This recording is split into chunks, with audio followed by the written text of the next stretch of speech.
మనం ఒక పాట పాడుకొని మనం తర్వాత క్లుప్తంగా దేవుని వాక్యాన్ని ధ్యానించుకొని క్లుప్త ప్రసంగం. ఎందుకంటే మనందరికీ మన ఇంటికి దీర్ఘ ప్రయాణం ఉన్నది. అందరు ఇక్కడ ఈ పక్కనున్న లెవెల్లో అందరూ మైళ్ళు ప్రయాణం చేసి వచ్చారు. సో దీర్ఘ ప్రయాణం ఉన్నది కనుక క్లుప్త ప్రసంగమే ఆచరణీయము. పాట కూడా క్లుప్తమైన పాట పాడదాం. ఏం పాడదాం? ఇప్పుడు ఎటుతో చిన్నప్పుడు చాలా చిన్న పాట పాడాలంటే శక్తి చేత కాదని, అది రెండో చరణాలు ఉంటుంది, క్లుప్తంగా ఉంటుంది, శక్తివంతంగా ఉంటుంది, చాలా బాగుంటుంది ఆ పాట. శక్తి చేత కాదనెను, బలముతో నీది కాదనెను, శక్తి చేత కాదనెను, బలముతో నా ఆత్మ ద్వారా దీన్ని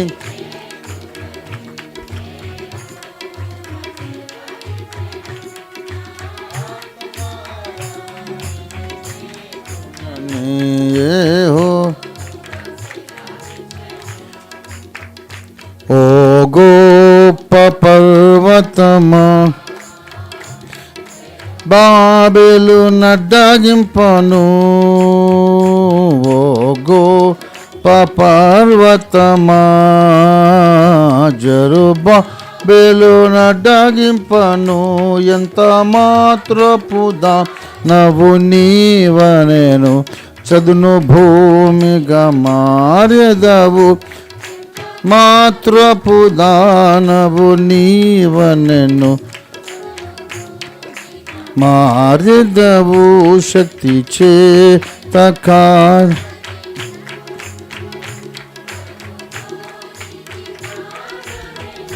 నా ఆత్మ ద్వారా దీన్ని చేతునని యెహోవా సెలవిచ్చెను, నా ఆత్మ ద్వారా దీన్ని చేతునని యెహోవా సెలవిచ్చెను. ఓ ఇశ్రాయేలు విను, భాగ్యమెంత గొప్పది, ఓ ఇశ్రాయేలు విను,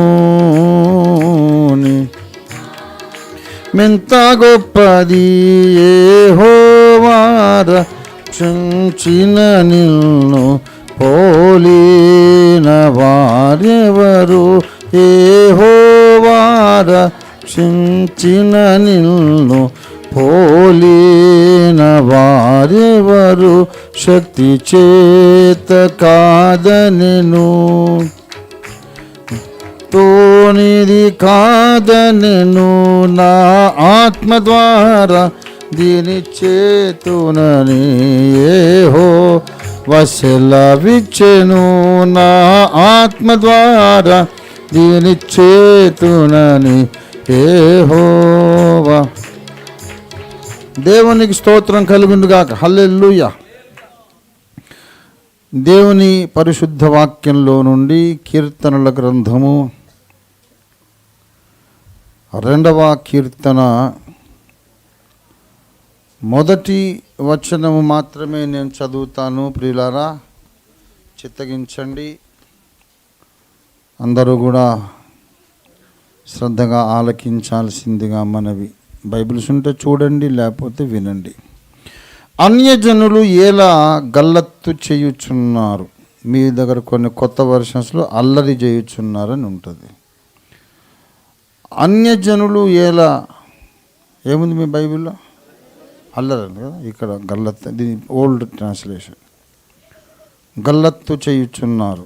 జనములు ఎలా వ్యర్థమైన దానిని తలంచుచున్నవి. చిన్న మాట ప్రార్థన చేసుకుందాం. ప్రేమ కలిగిన మా మహాపరిశుద్ధ తండ్రి, జీవాధిపతి అయిన మా ప్రభువానికి వందనాలు చెల్లిస్తున్నాం. పరిశుద్ధ రాజానికే వందనాలు. నీ మహాకృపలో నాయనా ఇంతవరకును ఆరాధన కూటాన్ని మీరే నిర్వహించినారు. మీకు స్తోత్రం. ఒక వారమంతా మా మీద క్షేమంగా దాటిపోజేసి నీ సేవలో మమ్మల్ని వాడుకొని మమ్మల్ని దర్శించి సంధిస్తూ మాతో మాట్లాడుతూ మా అక్కర్లన్నీ తీరుస్తూ మీరు పోషిస్తూ మమ్మల్ని ఈ మధ్యలోకి తెచ్చినందుకై అంతర్యామి నిన్ను స్తుతిస్తున్నాం. ప్రభువా, ఈ ఆరాధన కూటం ఆరంభ ప్రార్థన నుంచి ఇంతవరకు అద్భుత రీతిగా మీరే నడిపించినారు. మీకు స్తోత్రం. అనేకమైన దుష్ట శక్తులు, చీకటి శక్తులు మా మీద దాడి చేయడానికి రౌద్రంగా మా వంక చూస్తూ పొంచి ఉన్నాయి. వాటన్నిటిని యేసుక్రీస్తు రక్తములోని ఒక్క చుక్క వలన బంధించి పారద్రోలుతున్నాం తండ్రి. విశ్వంలోని వ్యతిరేక శక్తులన్నీ, నెగటివ్ ఫోర్సెస్ అన్నీ కలిసి వచ్చిన యేసయ్యాని రక్తంలోని ఒక్క చుక్కకు కూడా అవి సమానం కాదు, ఎదురు నిలబడలేవు కనుక నీకు వందనాలు చెల్లిస్తున్నాను. సకల చీకటి శక్తులార మిమ్మల్ని అందరినీ యేసునామములో గద్దించి బంధించి పారద్రోలు వేస్తున్నాం. హల్లెలూయా. యేసు నీకు వందనాలు ప్రభు. మీ సేవకుని మాట రూఢిపరచండి. ఈ దినమున ఆరాధన కూటములో చివరి ఘట్టానికి వచ్చాం. మీరు మాతో మాట్లాడి అద్భుత రీతిగా మమ్మను నీ వాక్యంతో పోషించి బలపరిచి మా ఇళ్లకు మండుచున్న దివిటీలుగా మళ్ళీ ఈ లోకంలోనికి మమ్మల్ని పంపించమని, ఈ లోకాన్ని వెలుగ్గా ఉప్పుగా వచ్చేవారమంతా బ్రతికే కృప మాకు దయచేయమని యేసు నామములో అడుగుచున్నాం తండ్రి. ఆమేన్.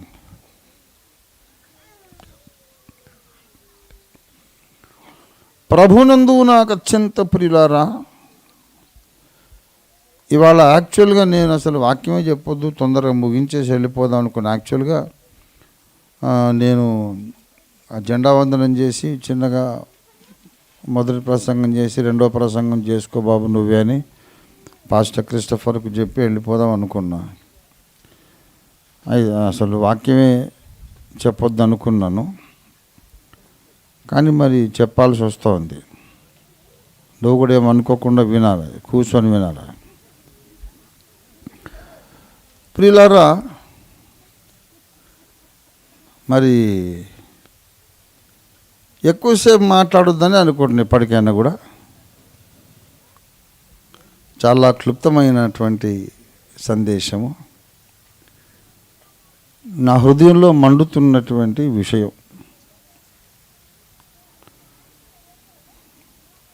అదేమిటంటే, జనములు వ్యర్థమైన దానిని తలంచుచున్నవి.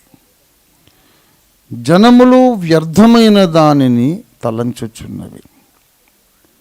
ఏదో ఒక ప్లాన్ మీద ఉన్నారు, ఏదో ఒక స్కెచ్ గీసుకొని ఉన్నారు, ఏదో గొప్ప కార్యాన్ని వాళ్ళు సాధించాలని పథకాలు రచన చేసి కూర్చున్నారు.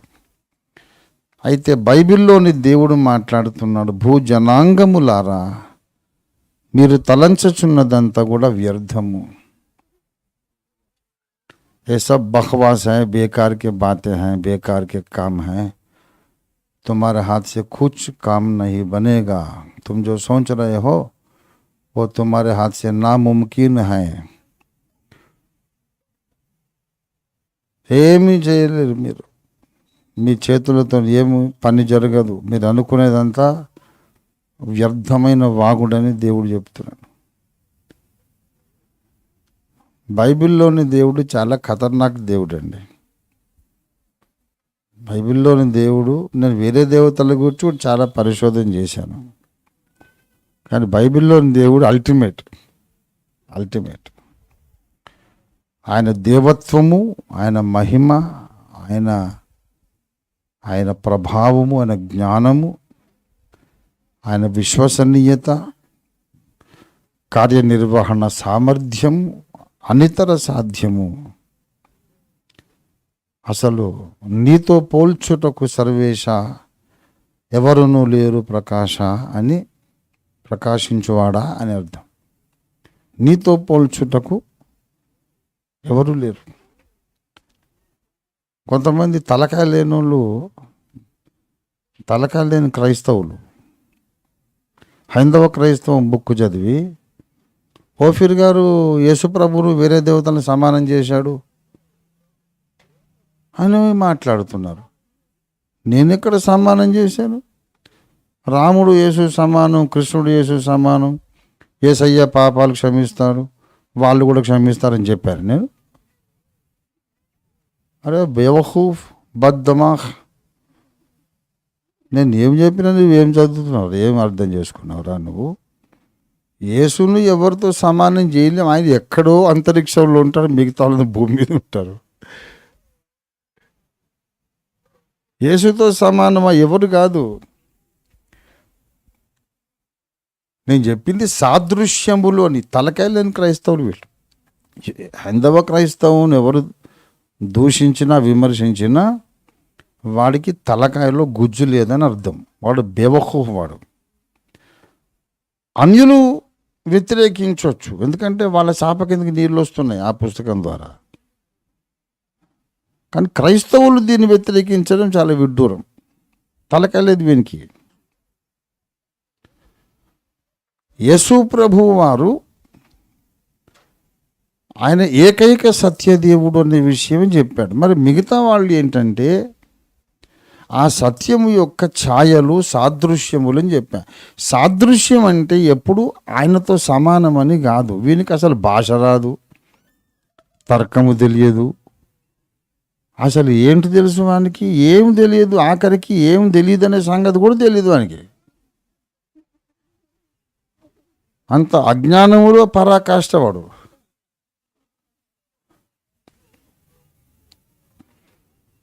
ఆ TV5లో మీ పక్షంగా మాట్లాడడానికి ఒక క్రైస్తవులను తెచ్చుకోండి, మీరు ఒక్కరే ఉన్నారు, మేము చాలామంది ఉన్నాం అంటే, నా దగ్గర కూర్చొని నాకు హెల్ప్ చేసేంతటోడు మా ఊరి లోపల ఎవడు లేడండి అని చెప్పాను నేను. అంత తురుంఖాన్ ఎవడు లేడు, నేనే చాలు మీకు అందరికీ అని చెప్పాను. మీరు ఇంకందరిని తెచ్చుకోండి, ఇంకా 50 మంది తెచ్చుకోండి. అకేలే బస్ అయ్యి నాకు చెప్పబోయా సమాధానం. మొత్తం క్రైస్తవులందరినీ నేను కన్విన్స్ చేసుకుంటా అని చెప్పాను. పెద్ద పెద్ద నేమ్స్ అనేది చెప్తున్నారు. కేఏ పాల్ గారు లేరా, సతీష్ కుమార్ గారు లేరా, ఇలాంటి వాళ్ళు. ఇప్పుడు ఇంకో డేవిడ్ కుంటం గారు, ఎడ్వర్డ్ కుంటం గారు లేరా అని అంటే వాళ్ళందరూ బైబిల్లో పండితులు. వాళ్ళు బైబిల్లో వాళ్ళు నిష్ణాతులు, నిపుణులు కావచ్చు, కానీ వేదములను చదవలేదు కదా. వాళ్ళని ఎట్లా తెచ్చుకుంటాను నేను? ఇప్పుడు వేదాలు నేను చదివాను, నేను అథారిటీ అని ఎడ్వర్డ్ కుంటం గారు చెప్పలేదు, సతీష్ కుమార్ గారు చెప్పలేదు, ఎవరు చెప్పలేదు. అది చెప్పినోడు ఒక్కడే ఒక ఆయన ఉండే, పండిత్ CH ఫ్రాన్సిస్ గారు. ఆయన వెళ్ళిపోయాయి. ఆయన ఉంటే తెచ్చుకుందును, మా తాత KV జేకబ్ గారు, అద్దంకి దావీద్ గారు, వాళ్ళైతే సంస్కృతములోనే వేదాలు చదివారు. సంస్కృతం. అప్పుడు తెలుగు అనువాదం ఎక్కడిది? మొన్న దాశరథి గారు రాశారు. తెలుగు అనువాదం లేదు. జేకబ్ తాత చదివినా, అద్దంకి దావీద్ తాత చదివినా సాంస్క్రిట్లో, వేద భాషల్లో వేదాలు చదివారు. వాళ్ళు ఉంటే తెచ్చుకుందును, ఉతికారెద్దురు. దావీద్ తాతకు అంత టైం కూడా పట్టదు, ఒక్కటే జాడించి కొడతాడు ఆయన. నా అంత మంచోడు కాదు ఆయన, ఆయన ఇంకా ఖతర్నాక్ మనిషి. ప్రియులారా, మరి అంత క్యాలిబర్ ఉన్న మనుషులు ఇప్పుడు ఎక్కడున్నారు? వీళ్ళు బైబిలే సరిగ్గా చదవరు, ఇంకా వేదాలు ఏం చదువుతారు? కాబట్టి నేను సహాయంగా రండయా అని అంత తురుం ఖాన్ మా దగ్గర ఎవడు లేడు. వాళ్ళందరికీ నేను పెద్ద దిక్కు. ఇక నాకు సాయం చేయమని ఒక 3 ఏళ్ళ పిల్లగాన్ని పెట్టుకున్నట్టు ఉంటుంది. వాడు నాకు సాయం చేయడానికి కూర్చోబెడితే డిస్కషన్ మధ్యలో డైపర్ మార్చమని వాడు కూర్చుంటాడు.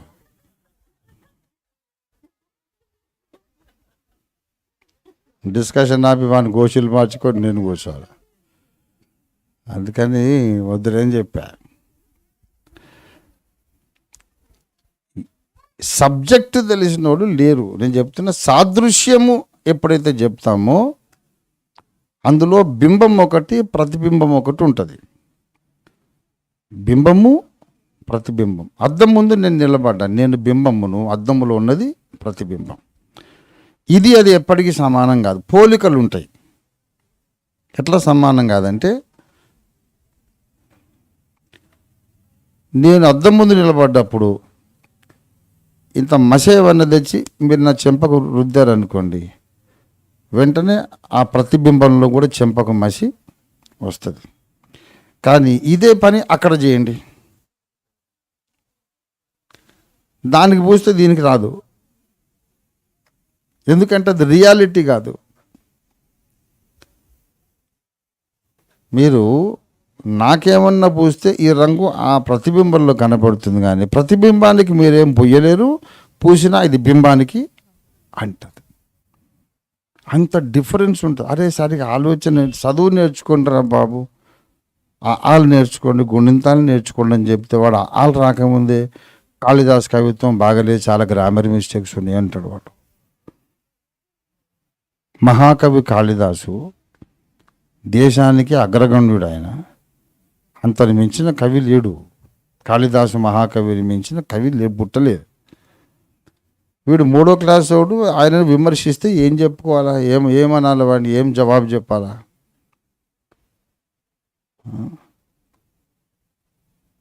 దేవదాస్ అయ్య గారేమో ఎవరిని దూషించొద్దని మాకు నేర్పించి కూర్చున్నాడు.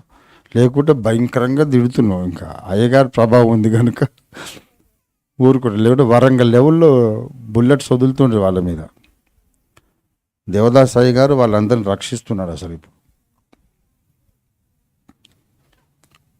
బింబము ప్రతిబింబం అనేది ఉంటుంది, ఒక రియాలిటీ ఉంటుంది, దాని ఛాయ ఉంటుంది అన్నమాట. ఛాయ. యేసు ప్రభువు వారు సత్యము, మిగతావన్నీ ఆయన ఛాయలు.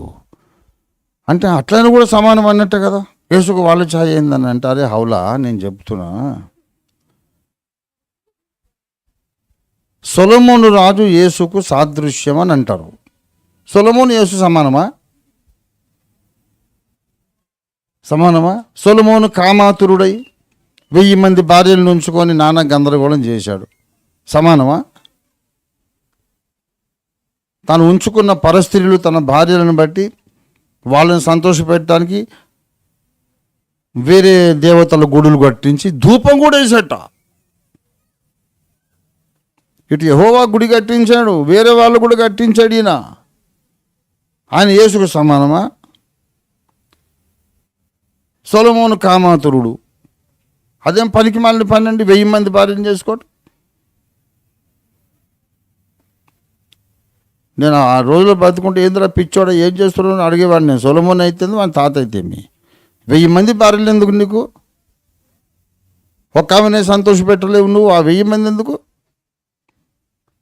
రోజు ఒక్కొక్క అమ్మాయిని హలో అనుకుంటూ పోయినాడు అనుకో, ఈయన మళ్ళీ మొదట ఆమెను హలో అనాలంటే 4 సంవత్సరాలు కావాలా? ఈ లోపల ఆమె ఇంకొకరిని హలో అనుకుంటుంటుందా?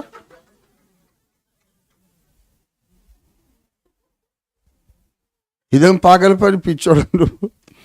ఒక అమ్మాయిని చేసుకొని పూర్తి న్యాయం చేసి చూడు.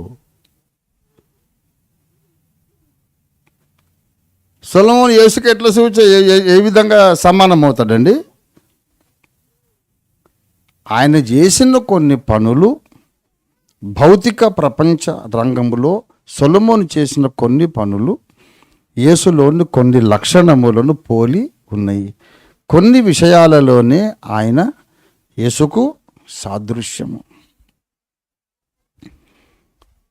వీడికి ఏమీ తెలీదు, మళ్ళీ నాకు చెప్తాడు. టైపాలజీ అనేది ఒక శాస్త్రము. థియాలజీలో హెర్మెన్యూటిక్స్ ఉంటుంది. థియాలజీ అంటే వేదాంత శాస్త్రము. అందులో హెర్మెన్యూటిక్స్ అనే వింగ్ ఉంటుంది. దాని పేరు ఏంటిదంటే ప్రసంగ శాస్త్రము. ప్రసంగ శాస్త్రంలో ఇంకో సబ్జెక్టు పేరు టైపాలజీ, సాదృశ్య శాస్త్రము. టైపాలజీ రూల్ ఏంటంటే all types are imperfect types. సాదృశ్యములన్నీ అసంపూర్ణ సాదృశ్యములే. There is no perfect type. సాదృశ్యములన్నీ అసంపూర్ణ సాదృశ్యములే, సంపూర్ణ సాదృశ్యం ఏది ఉండదు. ఇది టైపాలజీలో రూల్. రికార్డ్ అవుతుంది, ఎప్పుడు అర్థమైన అవుతుంది, ఎప్పటికో పనికొచ్చడానికి పనికొస్తుంది అది. ఇది మేము చిన్నప్పుడు నేర్చుకున్న సత్యం. ఎప్పుడు నాకు 10 ఏళ్ళు ఉన్నప్పుడు, ఇప్పుడు నాకు 62 ఏళ్ళు. అక్కడి నుంచి ఎంత దూరం జర్నీ చేసి వచ్చిన నేను. ఈ హౌలగాడు ఇంకా వాళ్ళకి ఏబిసిడీలు రావు, పియూటి పుట్టు బియూటి బుట్టు ఎందుకు కాదు అని వాదించేటోనికి నా చిన్నప్పుడు చదివితే వానికి అర్థమే కాదు అసలు. టీఓ టూ అవుతుంది, జీవో గో ఎందుకు కాదు అని మరి ఏం చెప్తాం వానికి? ముందు నేర్చుకోరా. ఆ భాషా శాస్త్రం అనేది ఒకటి ఉన్నది, అంటే అది ఏం శాస్త్రం తెలియదు వానికి. All types are imperfect types. అంటే సత్యమును మనకు వివరించడానికి దేవుడు కొన్ని సాదృశ్యాలను నిలబెడతాడు. ఏ సాదృశ్యము కూడా సత్యాన్ని సంపూర్ణంగా ప్రతిబింబించదు. ఏ సాదృశ్యమైన సత్యాన్ని కొంతమేరకు మాత్రమే ప్రతిబింబిస్తుంది, సంపూర్ణంగా మొత్తం ప్రతిబింబించదు. ఇది కోటి వరహాల విలువ ఉన్నటువంటి వ్యాఖ్యాన సూత్రం. దాని మీద మైండ్ పెట్టాలి. ఎప్పుడు పెట్టాలి మైండ్? ప్రసంగం వింటున్నప్పుడు కాదు, ఇక్కడి నుంచి వెళ్ళిపోయిన తర్వాత కూడా ఈ సూత్రం యొక్క డెప్త్ ఎంత, దీని అగాధం ఎంత, దీని అప్లికేషన్ ఎంత, దీనికి ఎక్కడెక్కడ అన్వయింపు ఉందని మళ్ళీ వచ్చి నువ్వు ఇక్కడ ప్రసంగానికి కూర్చున్న దాకా ఇదే పాయింట్ మీద నువ్వు దమ్మాకు లడాయించాల. వాడు పరిశోధకుడు.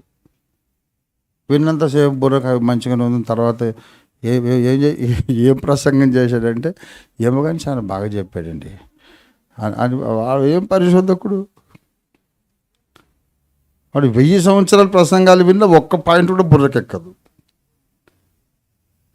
నాకు 24 hours పాయింట్ మీద ఉంటుంది మైండ్. అందుకే జనాలు మీరు ఎప్పుడు ప్రసంగాలు తయారు చేసుకుంటారండి, 24 గంటలు చెప్తానే ఉంటారు ఊటల్లోంచి వచ్చినట్టు. అంటే రాసుకునేది ఎందుకు రాసుకుంటారంటే మధ్య టైంలో వాడు అసలు దానికి డిటాచ్ అయిపోయి వెళ్ళిపోతాడు అనమాట. మేము డిటాచ్గా నిద్రపోయినా స్నానం చేస్తున్నా అదే పాయింట్ మీద మైండ్ ఉంటుంది కనుక స్పెషల్గా రాసేదే ఉండదు. మనిషి వేరు, ప్రసంగం వేరైతే మనిషి ప్రసంగాన్ని రాసుకోవాల్సి వస్తుంది.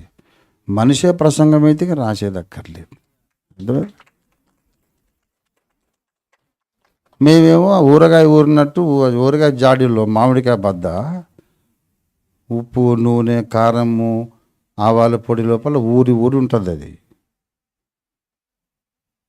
ఊరినట్టు దాని లోపలికి వచ్చినట్టు వాక్యములో సబ్జెక్టులలో ఊరి ఉన్నాం. వాడిని కూడా వేస్తే ఊరడం లేదు వాడు, ఎందుకంటే వాడు గులకరాలు ఊరగా పెట్టినప్పుడు మీరు అరే వాడు వేరే ప్రపంచం, మేము వేరే ప్రపంచం. మేము సబ్జెక్ట్ మాట్లాడుతూ వాడు ఇంకేదో మాట్లాడుతాం. సాదృశ్యములన్నీ అసంపూర్ణములే. ఇప్పుడు ఆదాము రాబోవచ్చున్న మన ప్రభువైన యేసుకు ముంగురుతై ఉండెను అనుందా? రోమా 5:14 కదా. మరి ఆదాము యేసుకు సమానుడా? అసలు మొత్తం వ్యతిరేకం. ఆదాము అవిధేయుడు, యేసేమో దేవునికి విధేయుడు. అసలు ఈ గొడవ, ఈ పంచాయతీ, ఈ నాశనం, ఈ పతనం అంతా తెచ్చిపెట్టింది ఆదాము. దీన్ని పరిష్కారం చేసింది యేసయ్య. యేసయ్య లేకపోతే దిక్కు లేదు మనకు. భయంకరమైన పరిస్థితి. అగ్నిగుండంలో పడి యుగ యుగములు నాశనం అయిపోయేవాళ్ళం. ఊహించలేము ఆ పరిస్థితి. యేసయ్య వచ్చి మనకు ఒక నిరీక్షణ కల్పించాం, ఒక ఎస్కేప్. లేకపోతే దిక్కు లేదు. ఆదాము యేసుకు సమానమా? ఇస్సాకు మన ప్రభువైన యేసుకు సాదృశ్యం. కానీ ఇస్సాకు సమానం కాదు. మోషే మన ప్రభువైన యేసుకు సాదృశ్యం, కానీ మోషే సమానం కాదు యేసుకు. అహరోను మన ప్రభువైన యేసుకు సాదృశ్యం, కానీ అహరోను యేసుకు సమానం కాదు. అహరోను ప్రధాన యాజకుడు, యేసు ప్రధాన యాజకుడు. కానీ అహరోను మరి అన్ని విషయాలు యేసుకు సమానం. మరి బంగారు దూడని చేసిందే అహరోను. బంగారు దూడని చేసి విగ్రహం ఇదే యెహోవా అని చెప్పి వాళ్ళు పాపం చేయడానికి కారకుడైనాడు అహరోను. యేసయ్యకు సమానమా? ఎవడు సమానం కాదండి యేసయ్యకు. అసలు యేసయ్యకు సమానం ఒకటని ఎట్లాగంటామండి? కలలో కూడా అది సాధ్యము కాదు. యేసయ్య ఎంత ఉన్నతుడంటే ఈ సాదృశ్యాలు మొత్తం మూట కడితే భూమి మీద ఉంటాయి, ఆయన అంతరిక్షం అంత ఎత్తుంటాడు. ఆకాశ మండలము కంటే హెచ్చైన వాడు, పాపులలో చేరక ప్రత్యేకంగా ఉన్నవాడు. వీళ్ళందరూ మిగతా కూడా పాపులలో చేరి ప్రత్యేకంగా ఉన్నారు. యేసయ్య పాపుల్లో చేరక ప్రత్యేక. యేసయ్య ఆయన వేరండి బాబు. మనమందరం ఒకటి. అవతార పురుషులు కానీ, ప్రవక్తలు కానీ, మహర్షులు కానీ, మనం కానీ అంతా ఒక బ్యాచ్. యేసయ్య ఒక్కడే వేరే. ఇది నేను చెబుతుంటే వానికి బుర్రకి అక్కడ అన్ని దేవతలు సమానమని రాశాడు. హౌలా నువ్వు చదివావు అసలు పుస్తకం? ఇంకొక విచిత్రం ఏంటంటే, మన దగ్గర తలకాయ లేని క్రైస్తవులు ఎట్లున్నారంటే, బ్రదర్ ఇమ్రాన్తో డిబేట్ చేసి ఓఫీర్ గారు ఓడిపోయాడు అని ప్రచారం చేస్తున్నారు. ఆ డిబేట్ మొత్తం ఇంగ్లీష్లో జరిగింది, వీనికేం ఇంగ్లీష్ రాదు. ఇంగ్లీష్లో జరిగిన డిబేట్లో ఓఫీర్ గారు ఓడిపోయిందని ఇంగ్లీష్ రానోడు ప్రచారం చేస్తున్నాడు. వాడిని హౌలాగాడు అనుకుంటే ఏమన్నా, హౌలా అంటే ఏంటి సార్ అని ఆంధ్ర వైపు నుంచి చాలా మెసేజ్లు నాకు. అరే హౌలే అది ఇది అంటున్నారు మీరు, ఏంటంటే ఏం లేదు గుర్తుపెట్టుకోండి, వెర్రి వెంగళప్ప అన్నమాట. అర్థమైందా? అది ఉర్దూలో, ఇక్కడ నైజాం తిట్టు, బూతు మాట కాదు, చెడ్డ మాట ఏం కాదు. హౌలగాడు అంటారు ఏమైందంటే వెర్రి వెంగళప్ప అని, అంటే అంత వెరిబాగులోడు అంటారు, ఏమే వెర్రిబాగులోడు అట్లా అన్నమాట. హైందవ క్రైస్తవును దూషించిన అందరూ వెర్రిబాగులోళ్ళే. వెర్రిబాగులోడు అంటే చాలా పొడుగు సెంటెన్స్ ఉంది కాబట్టి ఉర్దూలో చిన్నగా హౌలగాడు అంటున్నాను. యేసు ప్రభువు పేరు ఉచ్చరించడానికి మనకెవ్వరికి అధికారం కానీ అంత యోగ్యత కానీ లేదు. ఆ పేరు అంత గొప్పవాడు ఆయన. ఆయనను ఒక మనిషికో ఇంకొక శక్తికో ఎలాగ మనం సమానం చేయగలం? అసమానుడు, దేవునికి స్తోత్రం కలుగును గాక. హల్లెలూయా. అసమానుడు ఆయన. కానీ పోలికలు ఉంటాయి. ఇదిగో లోక పాపములను మోసుకొని పోవు దేవుని గొర్రెపిల్ల. గొర్రెపిల్లతో పోల్చారు. అంటే ఒక గొర్రెపిల్ల యేసు సరి సమానమా? గొర్రెపిల్లను ఒక వేడితో దాని తలకాయ నరికేస్తే చచ్చిపోతాం, మళ్ళీ లేవదు. కానీ యేసుని చంపారు, మూడవ నాడు మహిమతో లేచాడు. దేవుని స్తోత్రం కలిగిన కాక. హల్లెలూయా. యూదా గోత్రపు సింహం అన్నాడు. సింహము యేసు సమానమా? కాదు. పక్షిరాజు అన్నారు. కోడి తన పిల్లలను రెక్కల కింద చేర్చున్నట్లు యేసు తను కోడితో పోల్చుకున్నాడు. మరి కోడి యేసు సమానమా? చికెన్ ఫ్రై చేయగలవు నువ్వు, యేసు ఫ్రై చేయగలవా? యేసు నిన్ను ఫ్రై చేస్తాడు. కాబట్టి యేసయ్య ఇంకొకడితో సమానమని నేను ఎప్పుడు చెప్పలేదు. ఎవడని చెప్పినా కూడా ఆడొక శుద్ధ వెర్రిబాగులోడు, తర్వాత వాడు మతిస్థిమితం లేని పిచ్చోడు వాడు. యేసయ్య ఎక్కడండి? ఆయన ఎవరికి అందనంత ఎత్తున్నాడు. అంత గొప్ప దేవుడు మనకి ఎలాగ అర్థం కావాలా? అది పాయింట్. ఎవరికి అందనంత ఎత్తున్న దేవుడు మనకి ఎట్లాగ అర్థం కావాలా? అర్థము కాని దేవుణ్ణి మనకు అర్థమయ్యేటట్టు చెప్పడానికి కొన్ని పోలికలు. ఇలాంటి వాడు, అలాంటి వాడు, అలాంటి అమ్మ లాంటోడు, నాన్న లాంటోడు, భర్త లాంటివాడు, యజ్ఞమయ్యే విషయంలో గొర్రెపిల్ల లాంటివాడు, ఒక రాజు లాంటివాడు. ఇవన్నీ మనుషులలో ఆయన చేసిన పరిచర్య. మోషే ఇశ్రాయేలును బయటికి ఐగుప్తు దాస్యము నుండి ఎలాగ నడిపించినాడో యేసు మనల్ని పాపదాస్యము నుంచి నడిపిస్తాడు. మోషే లాంటివాడు. కానీ మోషే యేసుకు సమానం కాదు. మా జాషువ తాత చాలా కోప్పడేవాడు. ఆ సాగిలపడి మొక్కదము పాట జాషువా తాతయ్య ఇష్టం లేదు ఆయన పాట పాడనిచ్చాడు కాదు. ఎవడా వీడు, మోషే ఎవడు, ఆహరోను ఏసై తెచ్చిపెడతారేంటి అంటే, ఏం కోపడకులే తాతయ్య, మోసే కంటే శ్రేష్ఠుడు అన్నాం కదా.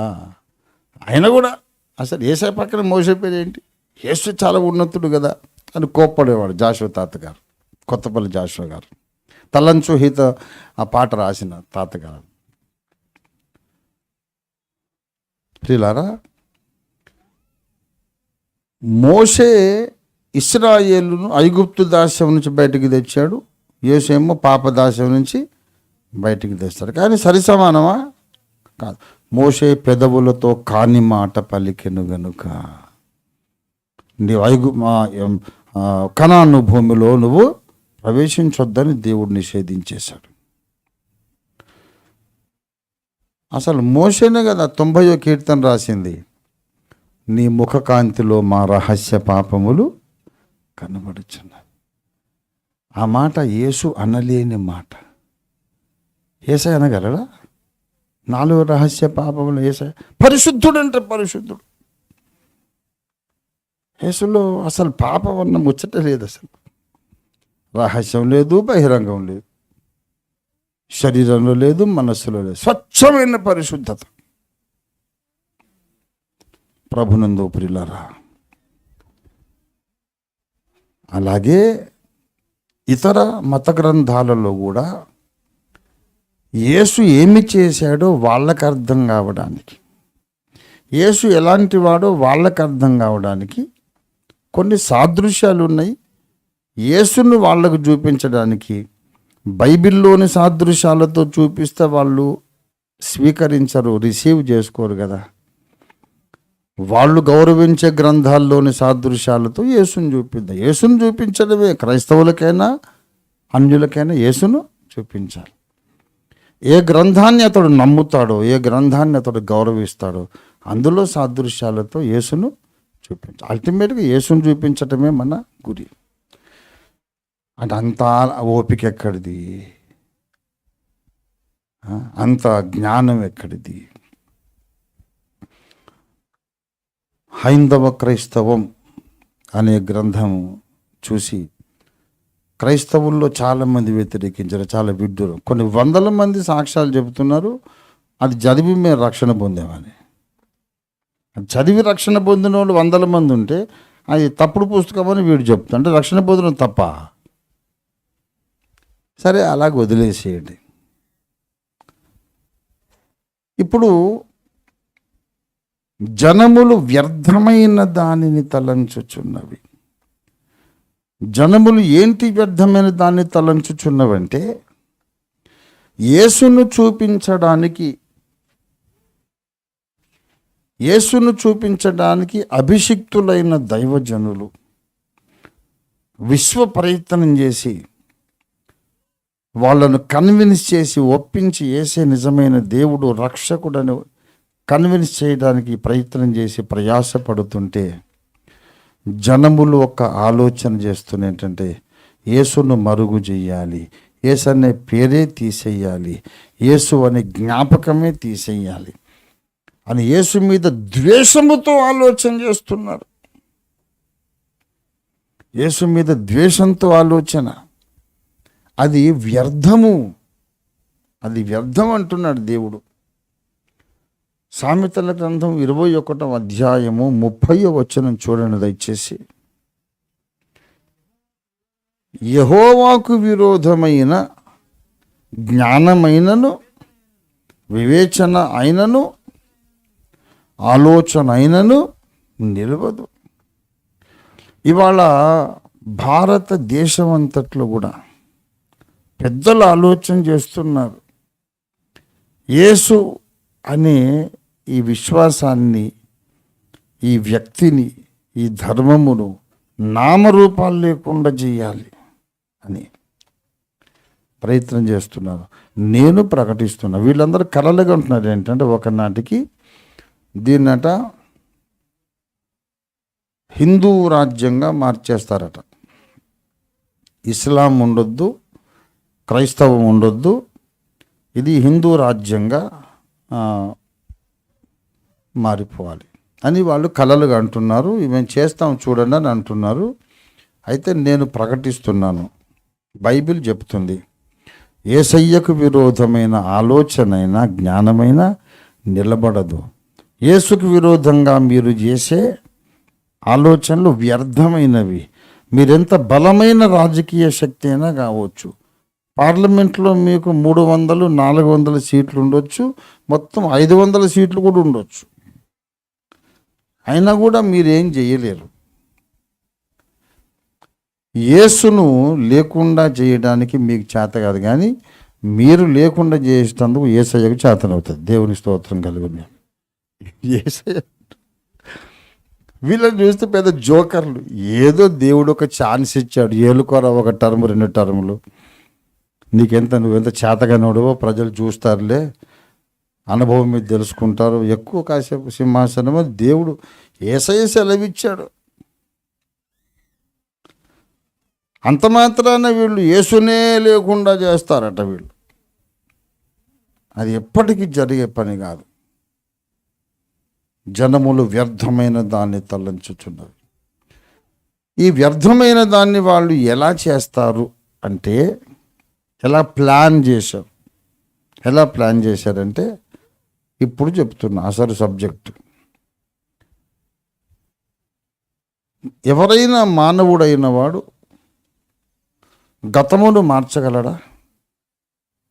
చెప్పండి, గతాన్ని మార్చగలరా? కానీ మార్చగలవాడు ఒకడు ఉన్నాడు. వాడెవడంటే తన జీవిత చరిత్ర రాసేవాడు. కానీ anyone change the past? Yes, those who write autobiography can change the past. ఎందుకు? నా జీవిత చరిత్రను రాసుకోవాలనుకో, నా గత జీవితంలో కొంచెం సిగ్గుకరమైన సంగతులన్నీ రాయను. సిగ్గుకరమైన సంగతులన్నీ జనానికి ఏ రీతిగా చెబితే బాగుంటుందో ఆ రీతిగా చెప్తాం, కొంచెం మార్చి. చెప్పకూడని సంగతులు చెప్పాం.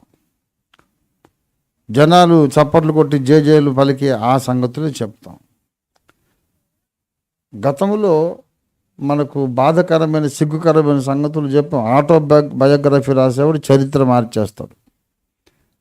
అంటే యాక్చువల్గా మారుస్తాడని కాదు, బుక్లో మారుస్తాడు. ఇప్పుడు కొంతమంది తమ కుటుంబ చరిత్ర రాసుకుంటారు. వాళ్ళ నాన్నమ్మ గారు, తాతగారు ఎవరో ప్రభుత్వ ఉద్యోగి, బ్రిటిష్ ప్రభుత్వ హయాంలో ఆయన ఒక ప్రభుత్వ ఉద్యోగి. ఆ సంగతి రాయాలి. ప్రభుత్వ ఉద్యోగి రైట్, కానీ ఏం ఉద్యోగం అంటే స్వీపర్. అయితే తప్పు కాదు. స్వీపర్ ఏం తప్పు అవుతుంది? దొంగ అంటే తప్పు. దొంగ, త్రాగుబోతు, హంతకుడు అంటే తప్పు. కానీ నువ్వు ఊడ్చే పని చేస్తే తప్ప?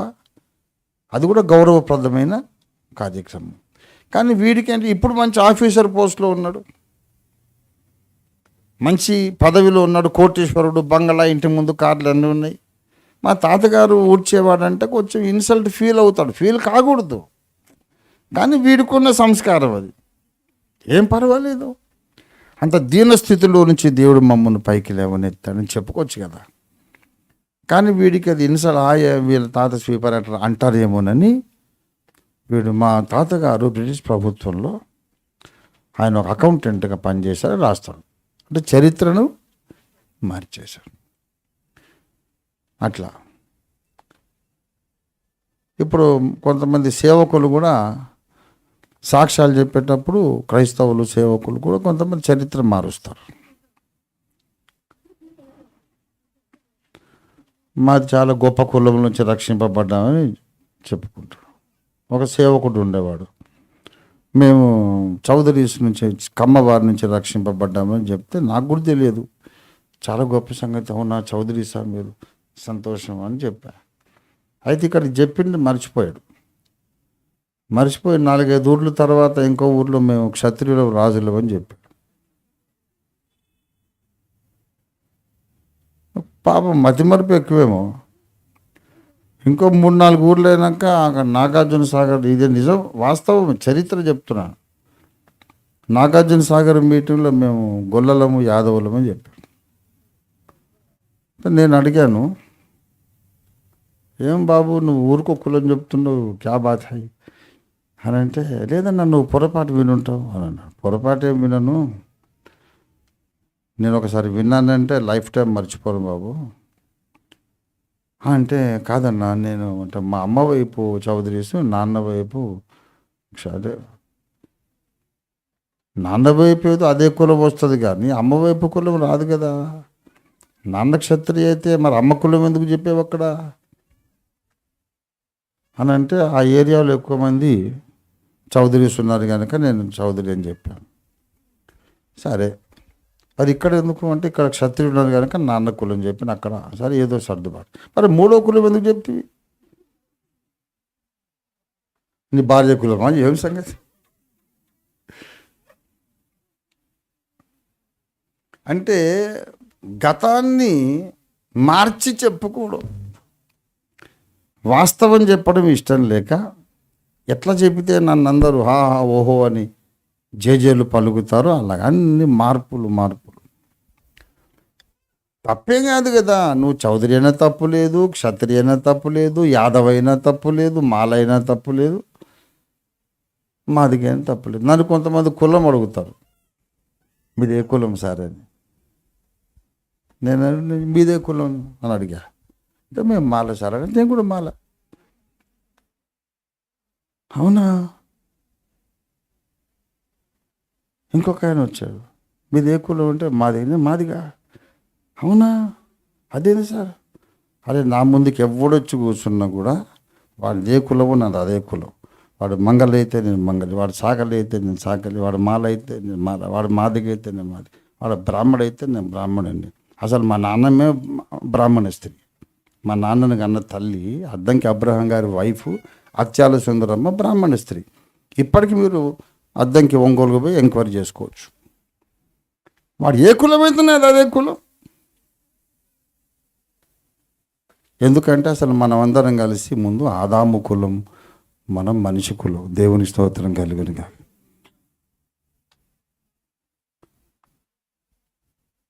అంతకు మించి కులాలు ఏమి లేవు. తప్పే ఉండదండి, ఏ కులమైనా తప్పు కాదు. అసలు అన్ని వ్యర్థమే. ఒక మన పెళ్లి సంబంధం మాట్లాడుతున్నాడు, మా కులంలో ఉన్నోడు మళ్ళీ అందగాడు కావాలా, రక్షణ పొంది ఉండాలా, ఒడ్డు పొడుగు పర్సనాలిటీ బాగుండాలా, మంచి ఉద్యోగం ఉండాలా. మరి మాకు ఇప్పుడు నేను అన్నాను, మీ కులంలో ఉన్నోడు మరి ఇన్ని మంచి లక్షణాలు, అందము, చందము, ఉద్యోగం అన్నీ ఉండాలి, కష్టము. ఎట్లాగైనా పాస్టర్ గారు మీకు చాలా పరిచయాలు ఉంటాయి, మీరు ఎట్లాగైనా మా కులంలో ఉన్నోడు ఇంత అందగాడు, ఇంత చదువుకున్నోడు తెచ్చేయాలని అన్నారు. సరే, పని చేద్దాంలే, ఈ లక్షణాలు ఉన్నోళ్ళందరూ ఒకరిని పట్టుకొచ్చి వాడిని ఈ కులమే అని చెప్పి పెళ్లి చేసేద్దామని చెప్పినాను. అరే మరి మోసం కదా అంటే, ఏంటి మోసం? ఏమి ఆ కులం చెప్పుకున్నది కూడా మోసమే. నువ్వు ఏ కులం చెప్పుకున్న అబద్ధమే. నేను వీడికి ఇప్పుడు కొత్త కులం చెప్పింది అబద్ధం అంటున్నావు. నువ్వు పాతకాలం చెప్పుకున్న ఎన్నో అబద్ధాలే. వీడికి ఎట్లా ఊరికే నువ్వు కులం పేరు అంటగట్టానో మీరందరూ అట్లాగే అంటగట్టుకున్నారు. నో కులం, no caste. You are human being and you are living in a delusion that you belong to particular caste. గతం మార్చే సంగతి గురించి మాట్లాడుతున్నా. ప్రతి మనిషికి తన గతంలో తనకిష్టం లేని సంగతులు మార్చాలి అనే ఒక బలహీనత ఉంటుంది. Every human being has that weakness. ఇప్పుడు మీకు నేను మైక్ ఇచ్చి సాక్ష్యం చెప్పమంటే మీ లైఫ్ను ఉన్నది ఉన్నట్టు 100%గా ఉన్నది ఉన్నట్టు చెప్పడం కష్టం. కొన్ని చెప్తాం, కొన్ని చెప్పలేని ఉంటాయి. ఆ రోషానికి వచ్చి నేను చెప్తా అని చెప్పొచ్చు, దానివల్ల కొన్నిసార్లు డ్యామేజ్ కూడా అవుతుంది. కొంతమంది రక్షణ పొందిన తర్వాత మీరు చేసిన పాపాలన్నీ పబ్లిక్ గొప్పకోవాలని ఒక రూల్ ఉండే వరంగల్లో. అప్పుడు పెంతెకోస్తు మొదలైనప్పుడు చేసిన పాపాలన్నీ పబ్లిక్ గొప్పకోమంటే రక్షణ పొందముందు ఏమేమి పనులు చేశారో మరి.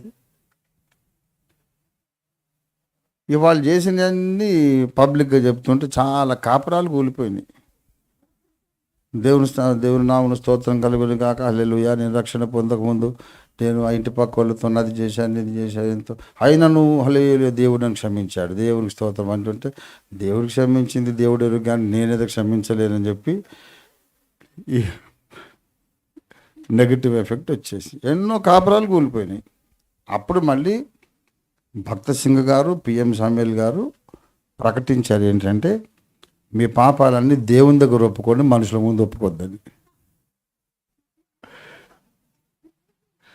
కాబట్టి మన జీవితంలో కొన్ని వీక్ పాయింట్స్ ఉంటాయి, అవన్నీ మనం చెప్పుకోలేం, చెప్పుకోకూడదు కూడా. చెప్పుకుంటే డ్యామేజ్ కూడా ఉంది. అందుచేత గతమును మార్చి భవిష్యత్తు తరాలకు ఘనంగా చూపించుకోవాలి అనే తత్వము మానవ సహజం. Who can change the past? Those who right history, they can change the past, they will change the past. ఇప్పుడు పాస్ట్ను మన సొంత చరిత్ర అయితే మనం మార్చి చెప్పుకుంటే దేశానికి నష్టం లేదు. ఇవాళ సబ్జెక్ట్ ఇది. మన సొంత జీవిత చరిత్ర మార్చి చెప్పుకుంటే దేశానికి నష్టం లేదు, కానీ దేశ చరిత్రను మార్చి చెప్పుకుంటే దేశానికి నష్టం. ఇండిపెండెన్స్ డే ప్రసంగం ఇది. జాతీయ జెండాలు పెట్టుకొని చెబుతున్నా నేను. మన దేశ చరిత్రను మార్చి చెప్పుకుంటే దేశానికి నష్టం. ఇవాళ నేను ఒక మాట అడుగుతున్నా. భారతదేశాన్ని స్వాతంత్ర్య ఉద్యమంలో ముందుకు నడిపించినటువంటి ఒక మహా రాజకీయ శక్తి ఇండియన్ నేషనల్ కాంగ్రెస్. కాంగ్రెస్ వారు అసలు తమ పార్టీ ఎట్లా పుట్టిందో ఎందుకు ప్రచారం చేయటం లేదండి? కాంగ్రెస్ పార్టీని స్థాపించింది మహాత్మా గాంధీ కాదు, జవహర్లాల్ నెహ్రూ గారు కాదు, వల్లభాయ్ పటేల్ కాదు, గోపాలకృష్ణ గోఖలే కాదు, ఏ భారతీయుడు కాదు, ఓ హ్యూమ్ అనే బ్రిటిష్ జాతీయుడు. O Hume is a British national. ఎందుకు కాంగ్రెస్ స్థాపించాడంటే,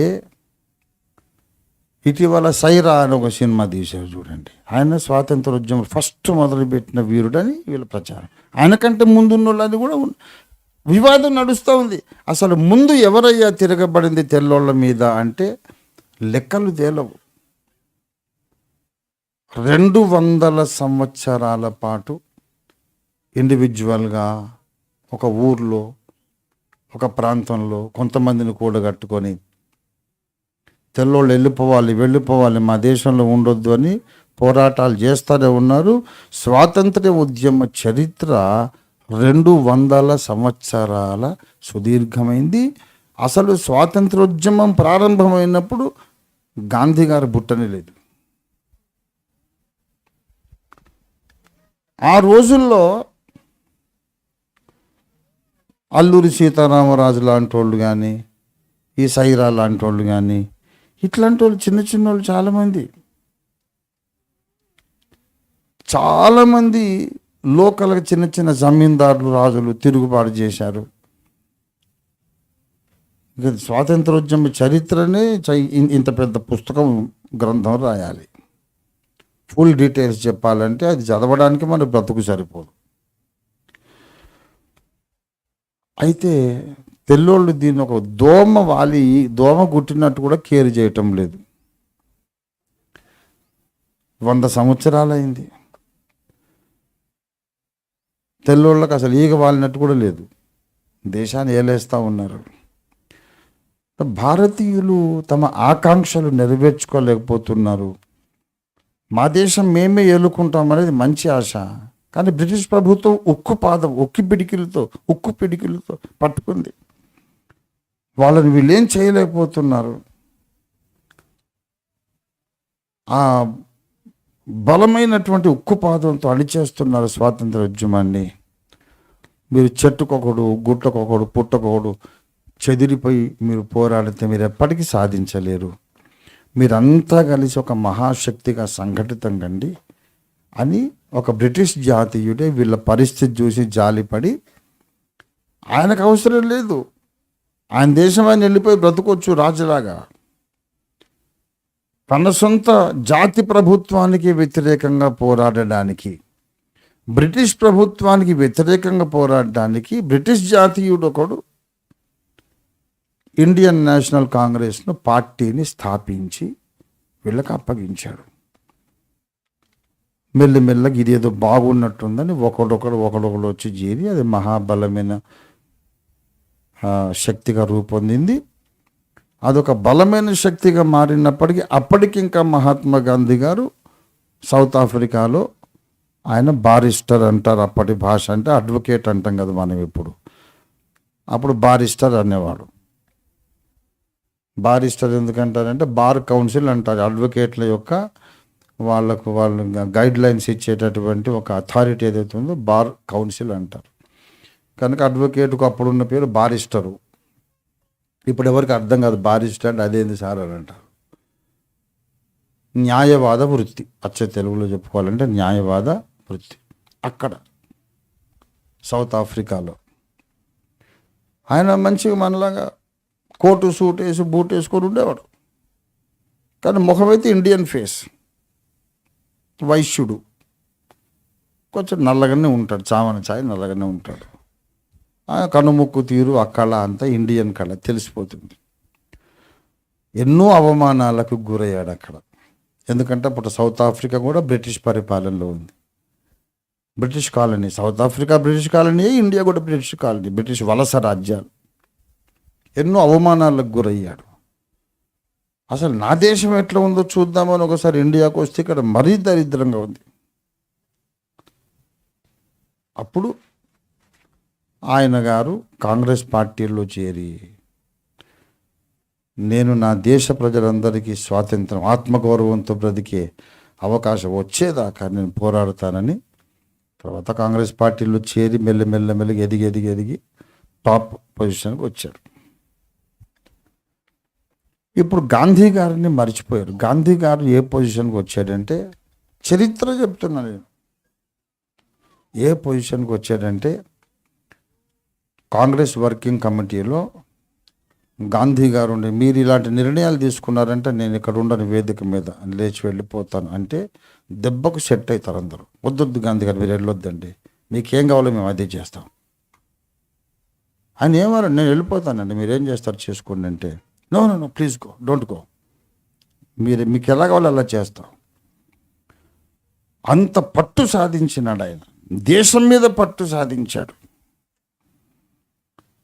ఆయన ఎక్కడో కూర్చొని ఒక పత్రిక ప్రకటన ఇస్తాడు, వచ్చే వారం ఫలానా బుధవారం గురువారం దేశమంతా బంద్ పాటించండి అని. ఒక్క పార్టీ కార్యకర్త ఏ షాపుకు రాడు, మూసేసేయండి అని ఎవడు అడగడు. ఎవరంతటి వాళ్ళు దుకాణాలు మూసుకొని కూర్చుంటారు, ఎందుకంటే బాపూజీ ఆజ్ఞ.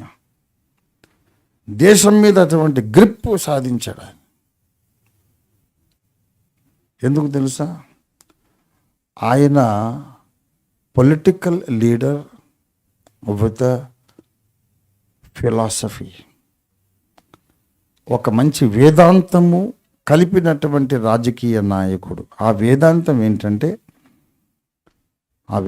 ఏంటంటే దేశ ప్రజలందరికీ నచ్చిన వేదాంతం ఒకటి, బ్రిటిష్ తుపాకుల కంటే బలమైన ఆయుధం మనం పట్టుకోవాలి. వాడు తుపాకీతో అధికారం చెలాయిస్తున్నాడు, బ్రిటిష్ తుపాకుల కంటే మించిన ఆయుధం మనకు అవసరం.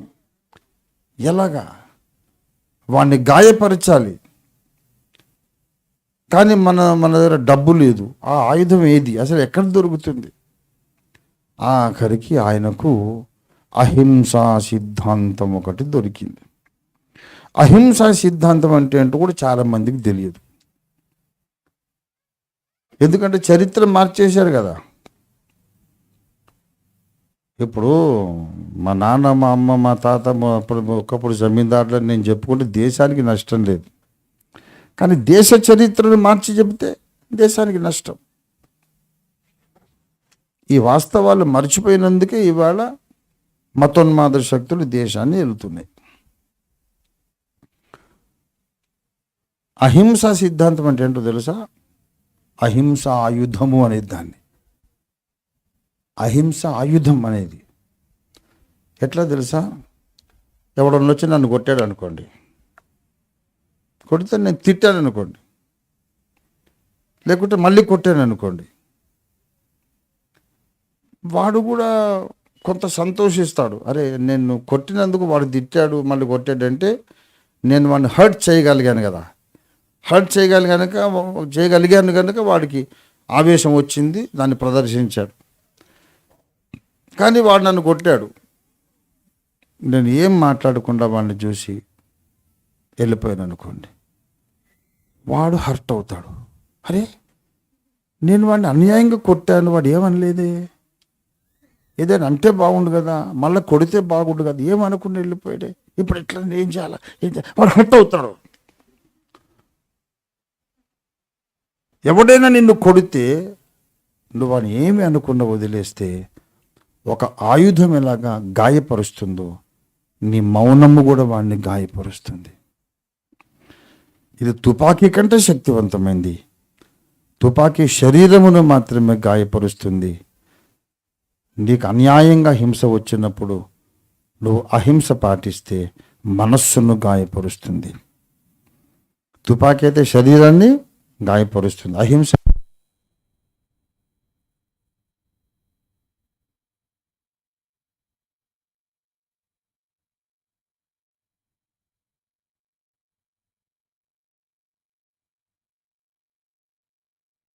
ఆయుధము.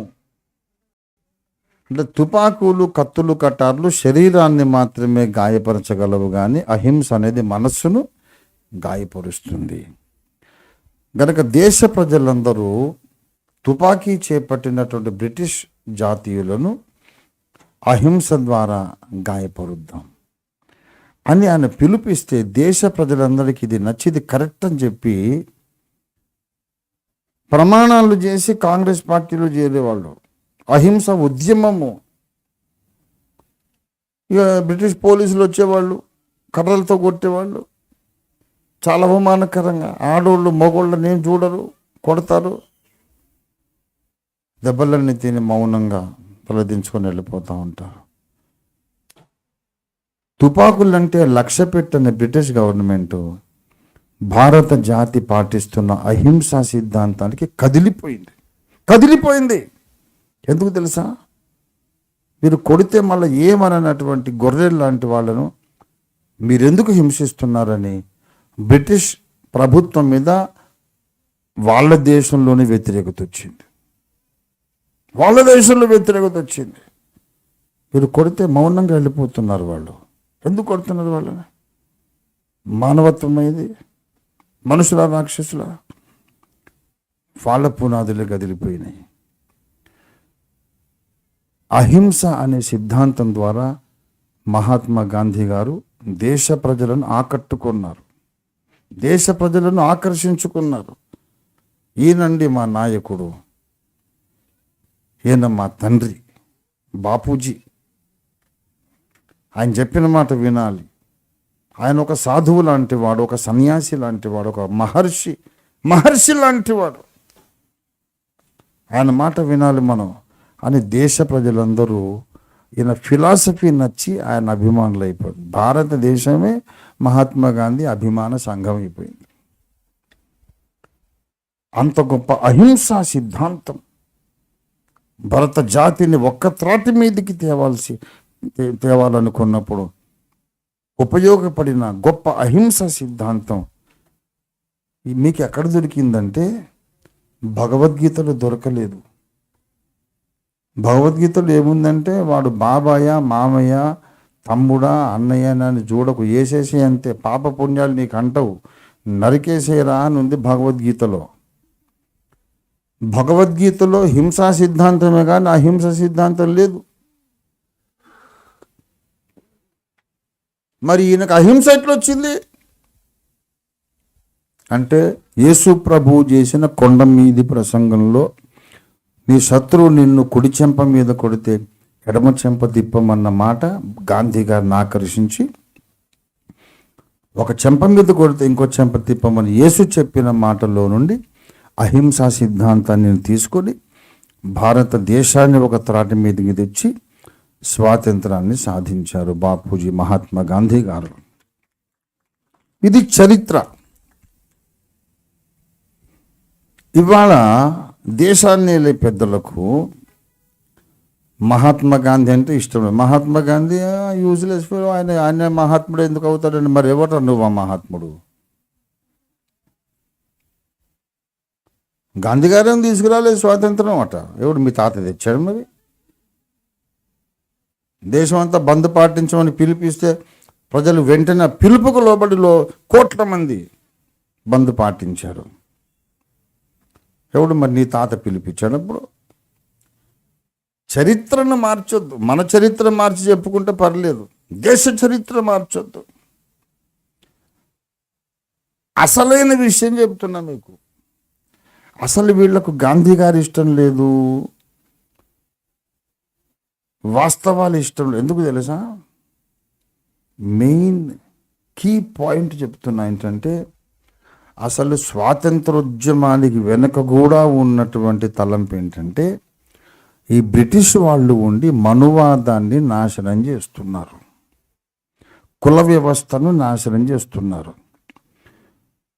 అంటరానోళ్ళని కొంతమందిని ఊరు బయట పెడితే వాళ్ళని తీసుకొచ్చి వీళ్ళు కలెక్టర్లు, ఎస్పీలు, డిఎస్పీలు, హెడ్ కానిస్టేబుళ్ళు, ఆడిటర్లు చేస్తున్నారు. ఇటు ముస్లిం ప్రభుత్వం, నైజాం, ఇక్కడ అంటరానితనం అనేది వాళ్ళు పాటించరు. ముస్లింలు పాటించరు అంటరానితనం. అందరూ అల్లామియా చేసిన సృష్టి అని.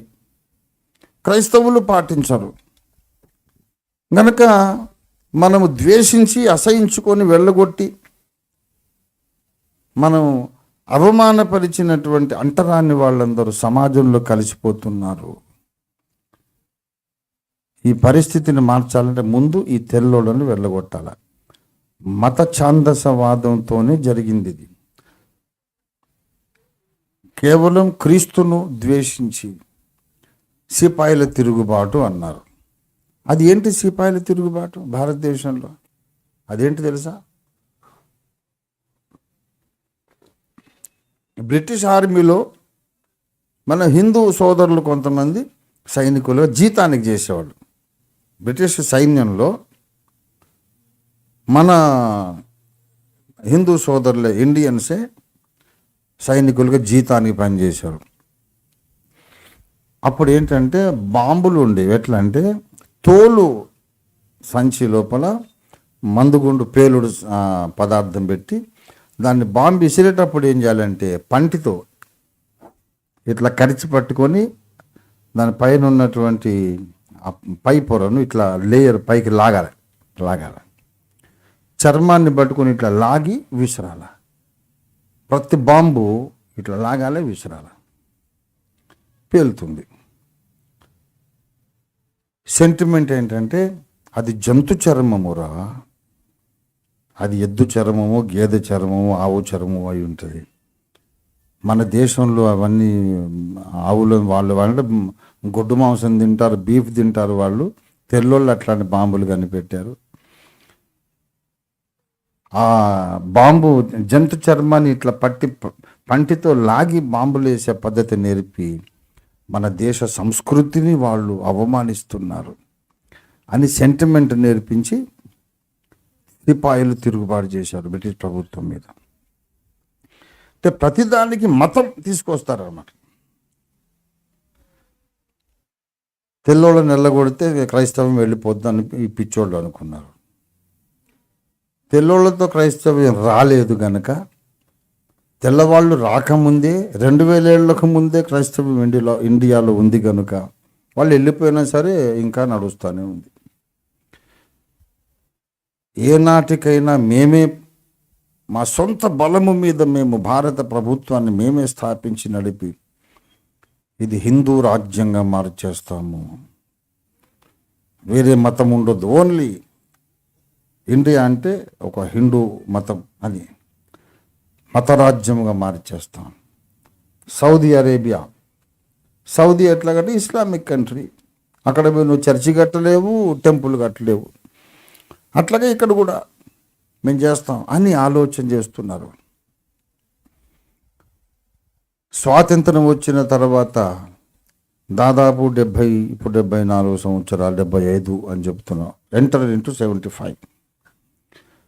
ఇన్ని సంవత్సరాలు కష్టపడి ఈ సంఘ్ పరివార్ అనే ఒక శక్తి, అంటే ద్వేషం, వాళ్ళ ఏకసూత్ర కార్యక్రమము, మన దేశంలో పుట్టినటువంటి మతాన్ని మనం నమ్మాలి, కానీ బయట దేశం నుంచి వచ్చిన ఏ దేవుణ్ణి మనము యాక్సెప్ట్ చేయొద్దు. సిగ్గు లేకుండా బయట దేశం నుంచి వచ్చిన కార్లు వాడుకోవాలా, టీవీలు వాడుకోవాలా, మొబైల్స్ వాడుకోవాలా, టెక్నాలజీ వాడుకోవాలా, సిగ్గుశరం లేకుండా వాళ్ళ పైసలు తెచ్చుకోవాలా, సిగ్గుశరం లేకుండా మన పిల్లల్ని అక్కడ చదివిపించుకోవాలా, సిగ్గుశరం లేకుండా మనం అక్కడ పోయి టెంపుల్స్ కట్టుకోవాలా, వాళ్ళ డబ్బులు కావాలా, టెక్నాలజీ కావాలా, కానీ వాళ్ళు దేవుని గురించి మాట్లాడితే మాత్రం వినొద్దు అని ఒక సిగ్గుమాలిన పాలసీ చేసి కూర్చున్నారు. ఆలోచన లేకుండా వీడేదో మన దేశం గొప్పతనాన్ని పరిరక్షిస్తాడని జనం వాళ్లకు వేలం వెర్రిగా వంత పాడారు, ఓట్లేశారు. ఇన్నాళ్లకు వాళ్ళకు సొంత రాజ్యం వచ్చింది, సొంత బలంతో వాళ్ళ ప్రభుత్వాన్ని ఇప్పుడు చూసుకోక మా తడాక మేమేం చేస్తాము, ఏం చేస్తారు? ఇవాళ వాళ్ళు ఏమైనా హిందూ రాజ్యంగా దీన్ని మార్చేయాలి అని ప్రయత్నం చేస్తే మత సామరస్య భావన తొలగించాలి. మత సామరస్య భావనకు ప్రతీక మహాత్మా గాంధీ గారు. ఆయన రామభక్తుడు, భగవద్గీత పారాయణం చేసేవాడు. హే రామ్ అంటూ చనిపోయాడు. కానీ ఈశ్వరు అల్లా తేరే నామ్ అని పాడాడు. అల్లా అన్నా శివుడన్నా ఒకడే అని, అంటే మత సామరస్య భావనకు ఆయన ప్రతీక. ముస్లింల దేవుడు వేరు, హిందువుల దేవుడు వేరు కాదు, అంతా ఒకటేననే భావన. గాంధీ వాదము ఏంటంటే మతాల పేరిట చీలిపోయి తన్నుకోకండి బాబు, అంతా ఒకటిగా ఉండండి అని ఆయన వాదన. కనుక ఇప్పుడు గాంధీ మీద ద్వేషం పెంచాలి. అందుకే గాంధీ ఆయన అటు ఇటు అమ్మాయిలను వేసుకొని నడిచేవాడని. అరే వృద్ధుడు, ముసలుడైన తర్వాత మనవరాళ్ళు ఆయనకి సపోర్ట్ ఇచ్చారు తప్ప ఆయన ఏదో క్యారెక్టర్ లెస్ అని. మరి ఎవడు క్యారెక్టర్ బాగుంది? దేవాలయాల మీదనే బూతు బొమ్మలు పెట్టుకున్నప్పుడు నీ క్యారెక్టర్ మంచిదా? మరి అన్ని సిగ్గులేని పనులన్నీ నువ్వే చేసి ఒకడు మంచోడు కాదని చెప్పడం ఏంటి? ఇది రాజకీయ దురుద్దేశంతో గాంధీ గారి మీద బురద చల్లుతున్నారు.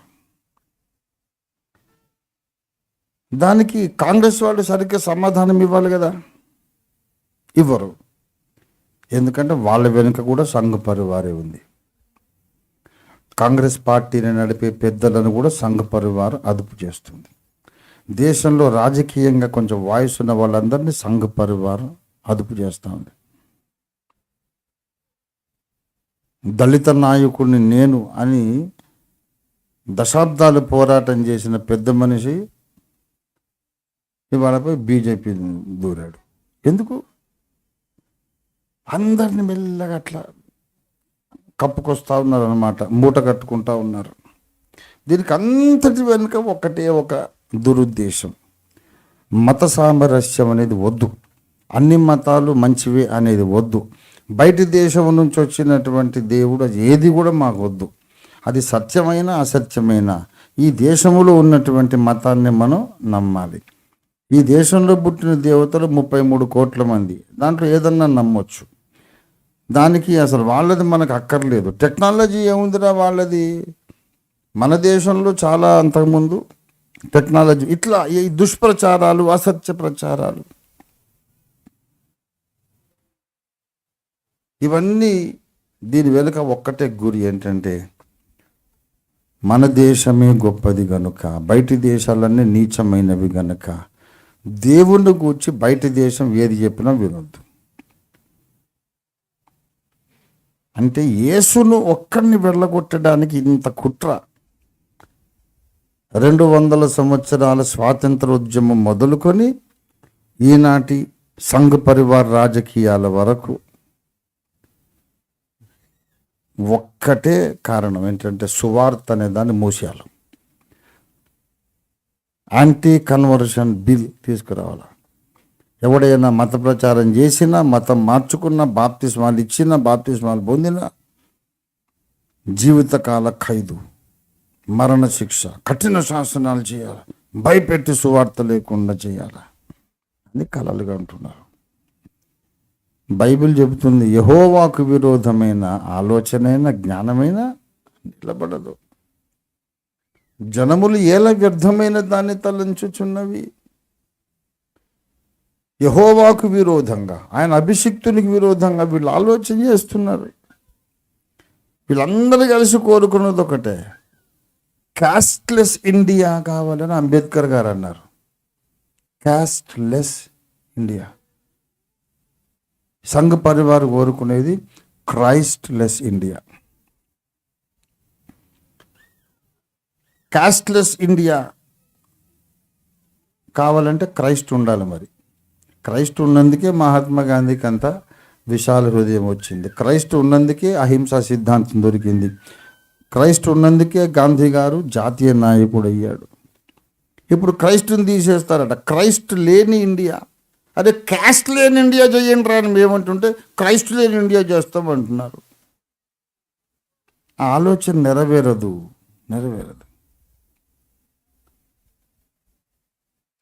అంటే నేను ఆపుతానని కాదు, బైబిల్లోని దేవుడు ఆపుతాడు. నేనేమని నువ్వెవరయ్యా? బైబిల్లోని దేవుడు విశ్వ రాజకీయాలు నడిపించేటటువంటి సూత్రధారి. దేవునికి స్తోత్రం కలుగును గాక. నేను చెబుతున్నాను, వీళ్ళు కోరుకున్నట్టు, వీళ్ళు కలలు కన్నట్టు ఏమీ జరగదు. తొందరలోనే ఇజ్రాయెల్ మీదికి రష్యా దండెత్తుతుంది. భయంకరమైనటువంటి రాజకీయ తుఫాను మధ్యలో 10 మంది అరబ్ దేశాలు కలిసి ప్రపంచ ఏక ప్రభుత్వం స్థాపిస్తారు. చచ్చినట్టు ఇండియా కూడా లోబడుతుంది.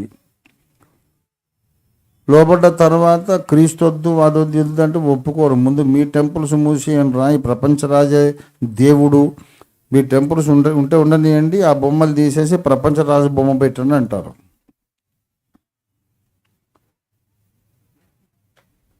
ప్రపంచ ప్రభుత్వం అనేది ఏర్పడ్డ తర్వాత ఇంకా సంఘ పరివార రాజకీయాలు నడవవు. ఆ రోజుల్లో ఎవడు లెక్కింప శక్యము కానీ కోట్ల మంది రక్షణ పొంది బాప్తిస్మాలు తీసుకొని పరిశుద్ధాత్మను పొంది రెండవ రాకడకు సిద్ధంగా పోతున్నారు. దేవుని స్తోత్రం కలుగును గాక. యేసుకు విరోధమైన ఆలోచనైన జ్ఞానమైన నిల్వదు. పిల్లారా, మనం ఒక వర్గం. మనం ఏంటి, పెద్ద బలవంతులం కాదు, కోటీశ్వరులం కాదు, మనం పెద్ద ఓటు బ్యాంకు కాదు, కానీ మనం ఫెయిత్ బ్యాంక్. ఓటు బ్యాంక్ కాదు, మనం ఫెయిత్ బ్యాంక్. మనకు తెలుసు జరుగుతున్న చరిత్ర, ఎవరు నడిపిస్తున్నారు, ముందు ఏం జరుగుతుందో మనకు తెలుసు. ఈ ఫెయిత్ బ్యాంకే కాకుండా మనం ఇంకోటి ప్రేయర్ బ్యాంకు. లేఖన నెరవేర్పు కొరకు పట్టుదలతో ప్రార్థన చేసే ప్రజలను. దేవుని స్తోత్రం కలుగును గాక. లక్షల మంది జనాభా ఉన్న ఇశ్రాయేలును ఒక దారికి దేవటానికి ఒక్క ఏలియా సరిపోయాడు. మరి వాళ్ళ ఏలియాలాగా ఆలోచించేటోళ్ళు మన దగ్గర లక్షల మంది ఉన్నారు. ప్రపంచాన్ని సరిచేయడానికి మన ప్రార్థన సరిపోతుంది. దేవుని స్తోత్రం కలుగును గాక. హల్లెలూయా. మనకి ఈ రాజ్యం ఇది అవసరం లేదు. ప్రైమ్ మినిస్టర్ కావాలా, చీఫ్ మినిస్టర్ కావాలా, అవసరం లేదు మనకు. ప్రైమ్ మినిస్టర్ కంటే గొప్పోడు పాస్టరు, చీఫ్ మినిస్టర్ కంటే గొప్పవాడు పాస్టర్ గారే. ఏనాటికైనా ఈ ప్రైమ్ మినిస్టర్ చీఫ్ మినిస్టర్ వచ్చి పాస్టర్ గారి ముందు మోకరించి అయ్యా ప్రార్థన చేయండి అనాలి తప్ప, పాస్టర్ గారి పోయి ఆయన దగ్గర అయ్యా దీవించండి అంటాడా? దీవెన అంటే ఏంది అంటాడా?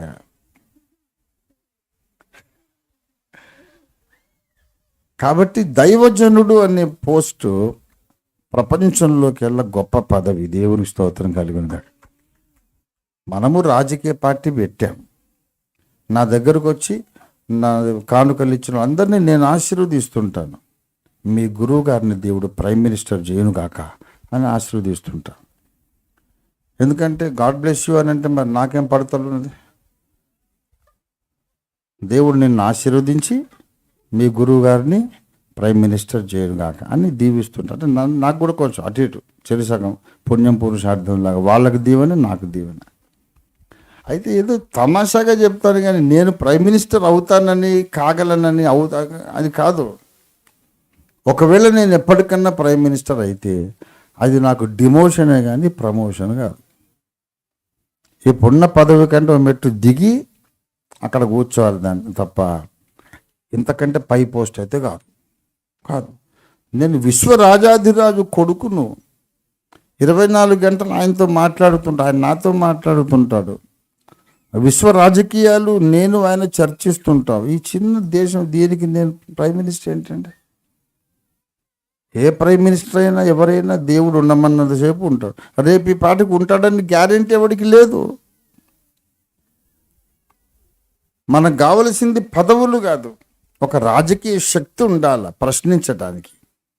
దళితుల పక్షంగా, బలహీన వర్గాల పక్షంగా ప్రశ్నించడానికి ఒకటి ఉండాలి కనుక ఒకటి పెట్టామంతే. అంతేగాని మనకు ఈ లోకపు పదవుల కొరకు కాదు. మనకు బాగా తెలుసు ఏంటంటే త్వరలోనే ప్రపంచ ఏక ప్రభుత్వం రాబోతుంది. అప్పుడు ఇండియాలో కాంగ్రెస్ ప్రభుత్వం ఉండదు, బీజేపీ ప్రభుత్వం ఉండదు, ఏది ఉండదు. ఈ లోకమంతా అరబ్బుల కిందకు వస్తుంది. ఆ 10 రాజ్యాలు, దశరాజ్య కూటమి, అరబ్ నేషన్స్, 10 మంది అరబ్బు రాజ్యాలు కలిసి స్థాపించిన తర్వాత ఇక వీళ్ళ పప్పులే ఉడుకుతాయి. సంఘ పరివార్ లేదు, ఏం పరివార్ లేదు.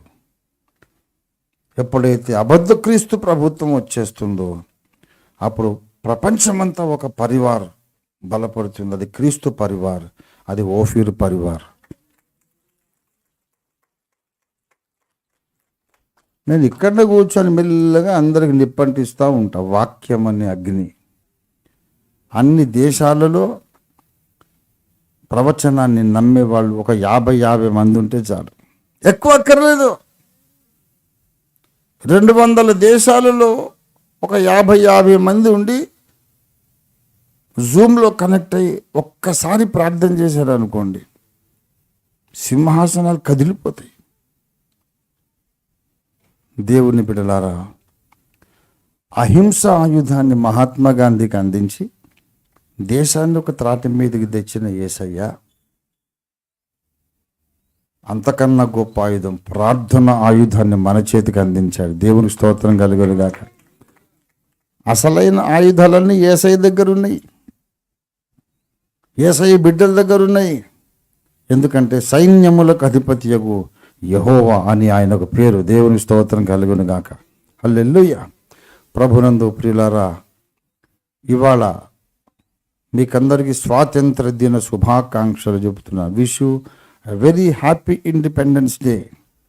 కానీ ఇండిపెండెన్స్ వచ్చినందుకు సంతోషిస్తున్న మనం ఒక విషయం ఆలోచించాలి. తెల్లవాడి పరిపాలనలోంచి మనకు స్వాతంత్రం వచ్చింది, అది సంతోషం. కానీ ఆ తెల్లోడిని అసలు తెచ్చిపెట్టిన బద్మాషులు ఎవరని నేను అడుగుతున్నా. తెల్లోడిని వెళ్ళగొట్టి సంతోషపడుతున్నాడు, వాడిని తీసుకొచ్చిన బద్మాషు ఎవడు అడగొద్దా? అసలు వాడిని వీళ్ళు తీసుకురాకపోతే ఈ స్వాతంత్రోద్యమం అవసరం లేదు కదా. ఎవరు తీసుకొచ్చారంటే వీళ్ళే తీసుకొచ్చారు. వాళ్ళు తుపాకులు ఇస్తాడని తీసుకొచ్చారు. యేసుని తీసుకొచ్చారని వాళ్ళు వెళ్ళగొడుతున్నారు. ఇది చరిత్ర. మార్పు లేకుండా చరిత్ర అని చెప్తున్నా. భారతదేశంలోని హిందూ రాజులకే పక్కనున్న హిందూ రాజు మీద దెబ్బతీయటానికి బ్రిటిష్ వాళ్ళు తుపాకులు కావాలా? ఈయన హిందువే, ఆయన హిందువే, వాళ్ళని జయించడానికి తుపాకులు కావాలని బ్రిటిష్ వాళ్ళని దొర అని వంగి సలాములు కొట్టి తుపాకులు, వాళ్ళ పేరు ఫిరంగీలు, అంటే తుపాకులు అమ్మేవాళ్ళు. ఈస్ట్ ఇండియా కంపెనీ ఎందుకు వచ్చింది ఇండియాలోకి? తుపాకులు అమ్మడానికి వచ్చింది. తుపాకులు కావాలని వాళ్ళని తీసుకొచ్చారు. తుపాకులతో పాటు క్రీస్తు వచ్చాడని చెప్పేసి వీళ్ళు వెళ్ళగొట్టారు. ప్రియులారా, ఈ నీచమైన క్షుద్ర రాజకీయాలు వీళ్ళు చేసి బ్రిటిష్ వాళ్ళు మన దేశాన్ని దోచుకున్నారట. అసలు దోచుకున్నాడో ఏం చేశాడో కానీ వాడిని ఎవడు తెచ్చారా? ఆ బద్మాషి ఎవడు బయట పెట్టండి.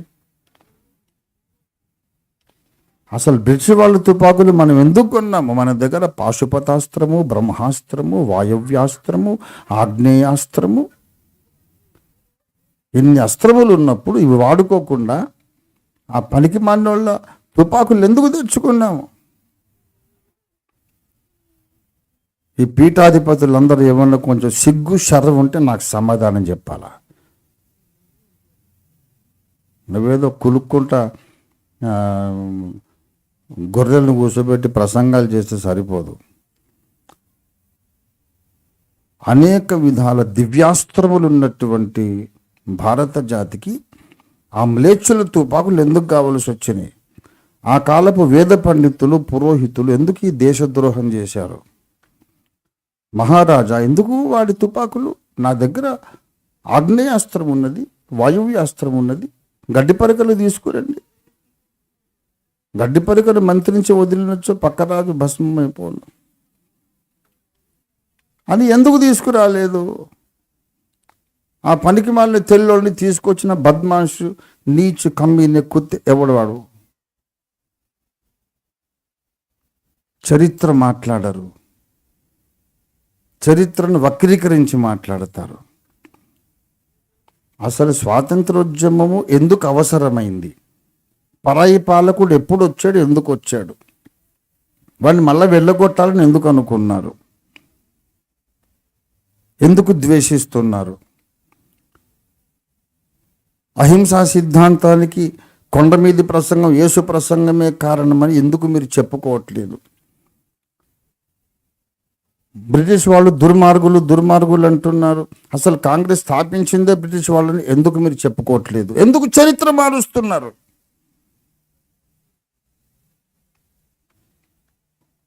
అంటే అసలు యేసుతోనే కదా గొడవ.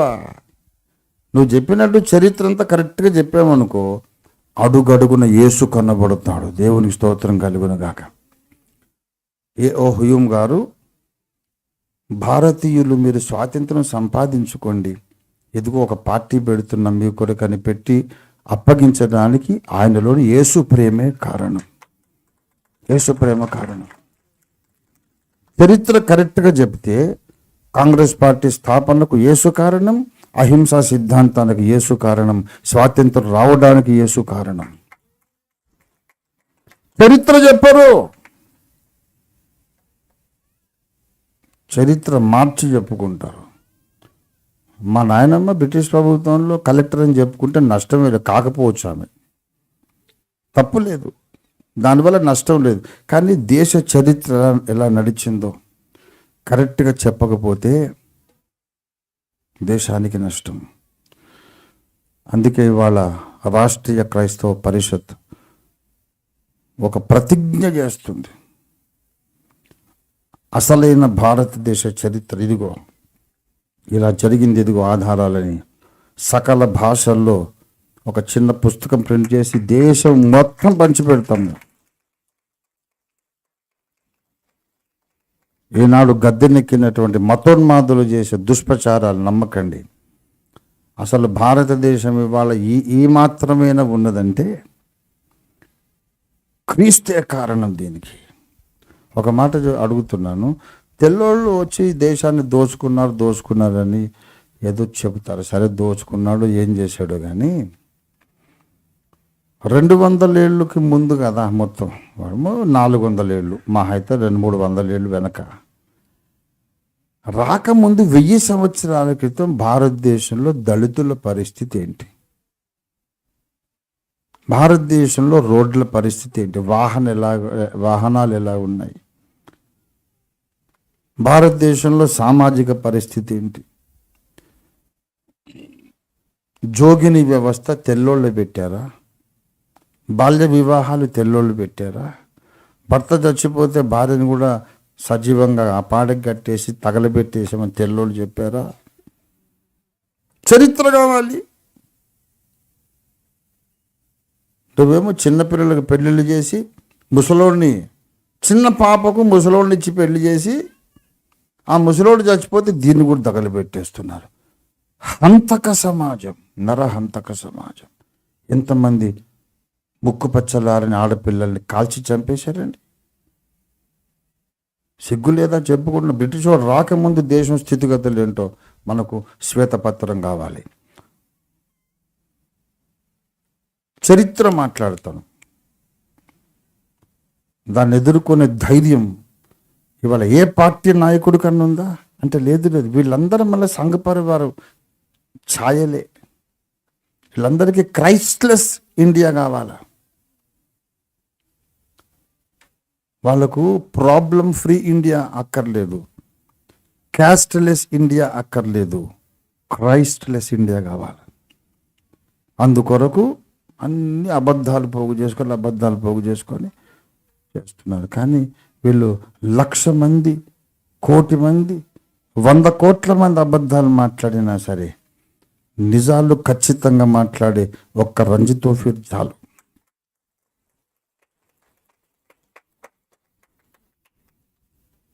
నేను చాలండి. ఈ అబద్ధాలు మొత్తం ఇప్పుడు 1 కోటి గడ్డివాములు ఉన్నాయండి. 1 కోటి గడ్డివాములు ఉన్నాయి. తగలబెట్టారు ఒక నిప్పురవ చాలు. ఆ నిప్పురవే ఇది. నిప్పురవ్వకు లక్షణం ఉంది ఏంటంటే అది రాను పెద్దగా అవుతూ ఉంటుంది. దేవుని స్తోత్రం కలుగును కాక. మొదలుపెట్టిన తర్వాత ఇంకా చిన్నగా కాదు, తగలబెట్టే ప్రాసెస్లో ఇది ఎక్కువ అవుతూ ఉంటుంది. దేవునికి స్తోత్రం కలుగును గాక. హల్లెలూయా. నా యేసయ్య మీద ద్వేషంతో అహింస సిద్ధాంతానికి మూలమేంటో మీరు చెప్పుకోరు. స్వాతంత్రోద్యమానికి ఒక నిర్దృశ్య స్వరూపం కల్పించినటువంటి వాడు క్రైస్తవుడనే సంగతి మీరు చెప్పుకోరు. సిగ్గుశరం లేకుండా అన్ని అబద్ధాలు ప్రచారం చేస్తారు. కాబట్టి దేశంలోని సామాజిక న్యాయవాదులందరినీ కూడా, హేతువాద భావాలు కలిగిన వాళ్ళందరినీ కూడా ఒక చోట పోగు చేసి సత్యం కావాలి. నాకు ప్రైమ్ మినిస్టర్ పోస్ట్ వద్దు, ఎవరో ఒకరు వేయాలండి. అక్కడ ఎవడు కూర్చున్నా వాడు భయంగా ఉంటాడు. ఎప్పుడెప్పుడు బాంబు పెడతాడో తెలియదు. సెక్యూరిటీ ప్రాబ్లం కదా. మేము ఇప్పుడు హ్యాపీగా ఇల్లు తలుపులు బార్లా తెరిచి పడుకుంటాం. అదే ప్రైమ్ మినిస్టర్ అయితే అట్లా ఉండదు, భయంగా ఉండాలి. మాకు దేవుడు 100 కోట్లు ఇవ్వలేదు, ఇంటికి దొంగలు రారు. నా ఇంటికి వచ్చిన దొంగ మోస్ట్ తెలివి తక్కువ దొంగ ఉంటాడు. ఎందుకంటే ఏం లేదు, అందరికీ తెలుసు. దొంగల సంఘానికి ఎప్పుడు తెలుసు. ఓఫీర్ గారు వేస్ట్ అండి, ఆయన దగ్గర ఏముండదని. ఎవరైనా దొంగోడు మా ఇంటికి వస్తే, సార్ నువ్వు చాలా కష్టంలో ఉన్నట్టున్నావు సార్ అని వాడే 100 రూపాయలు ఇచ్చిపోతాడు. అంత సేఫ్టీ. మాకు పదవులు అక్కర్లేదు, కానీ సత్యం కావాలి, న్యాయం కావాలి. ఈ జాతి, మన జాతి అభివృద్ధి కావాలి. అభివృద్ధి ఎప్పుడు సత్యంతోనే జరుగుతుంది, కానీ అబద్ధాలతో జరగదు.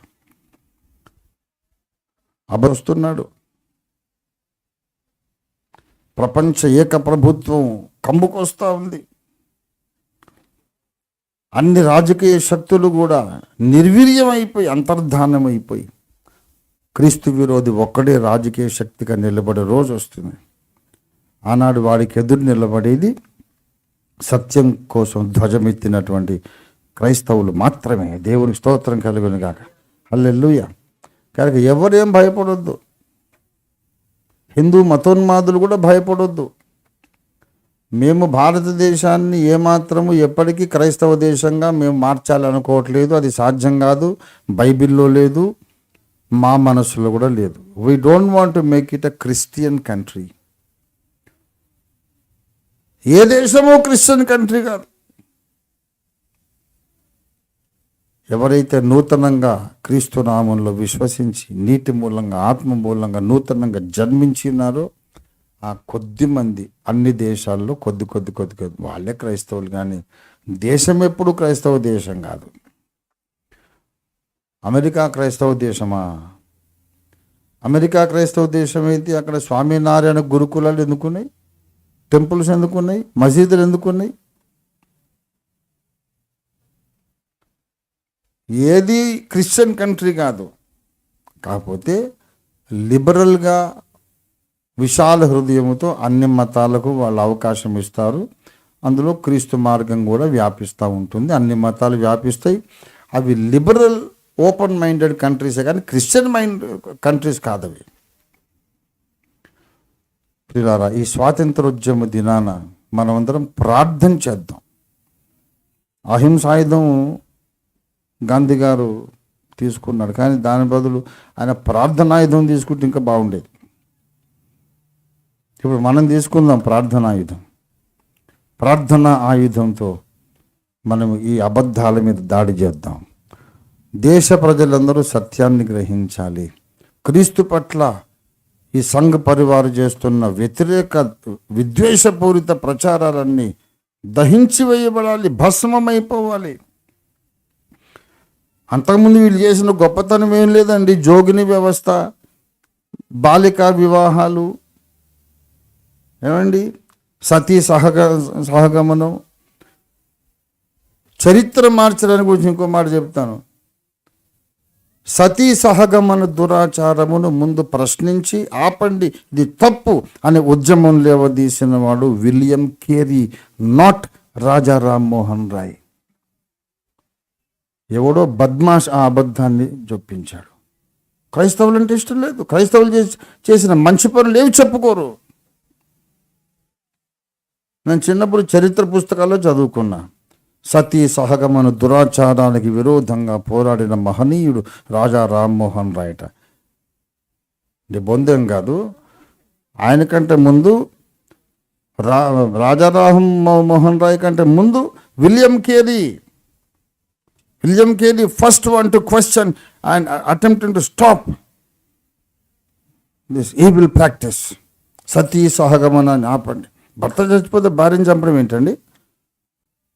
తప్పిది, ఆపండి, ఇది అమానుషం అని ఆపినవాడు విలియం కేరీ.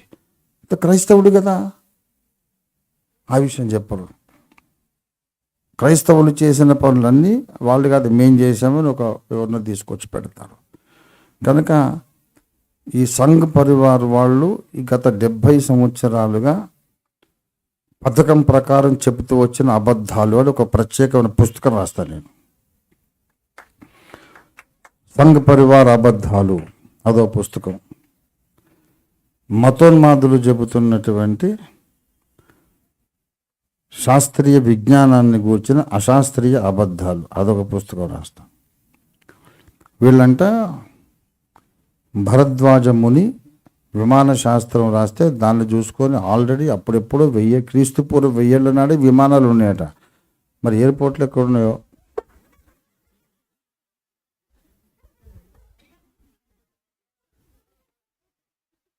అన్ని కాకమ్మ కబుర్లు. పెద్ద జోక్ అది. అవునండి, క్రీస్తు పూర్వం 1000 ఏళ్ళ నాడే విమానాల్లో తిరిగిన దేశము తెల్లోళ్ళు వచ్చేసరికి ఎడ్ల బండ్లు ఎందుకు తిరుగుతున్నారు? తెల్లవాళ్ళు వచ్చేసరికి ఎడ్ల బండి యుగం, BC 1000 నాడు విమానాల యుగం. ఇదో నమ్మదగినది ఉన్నదా? ఆ విమానాలు ఎందుకు లేవు? పౌర విమాన శాఖ సివిల్ ఏవియేషన్ ఉన్నదా? ప్రజలందరూ విమానాలకి తిరిగారా? సమాధానాలు ఎవడు చెప్పడు. అంత గాసిప్ అన్నమాట.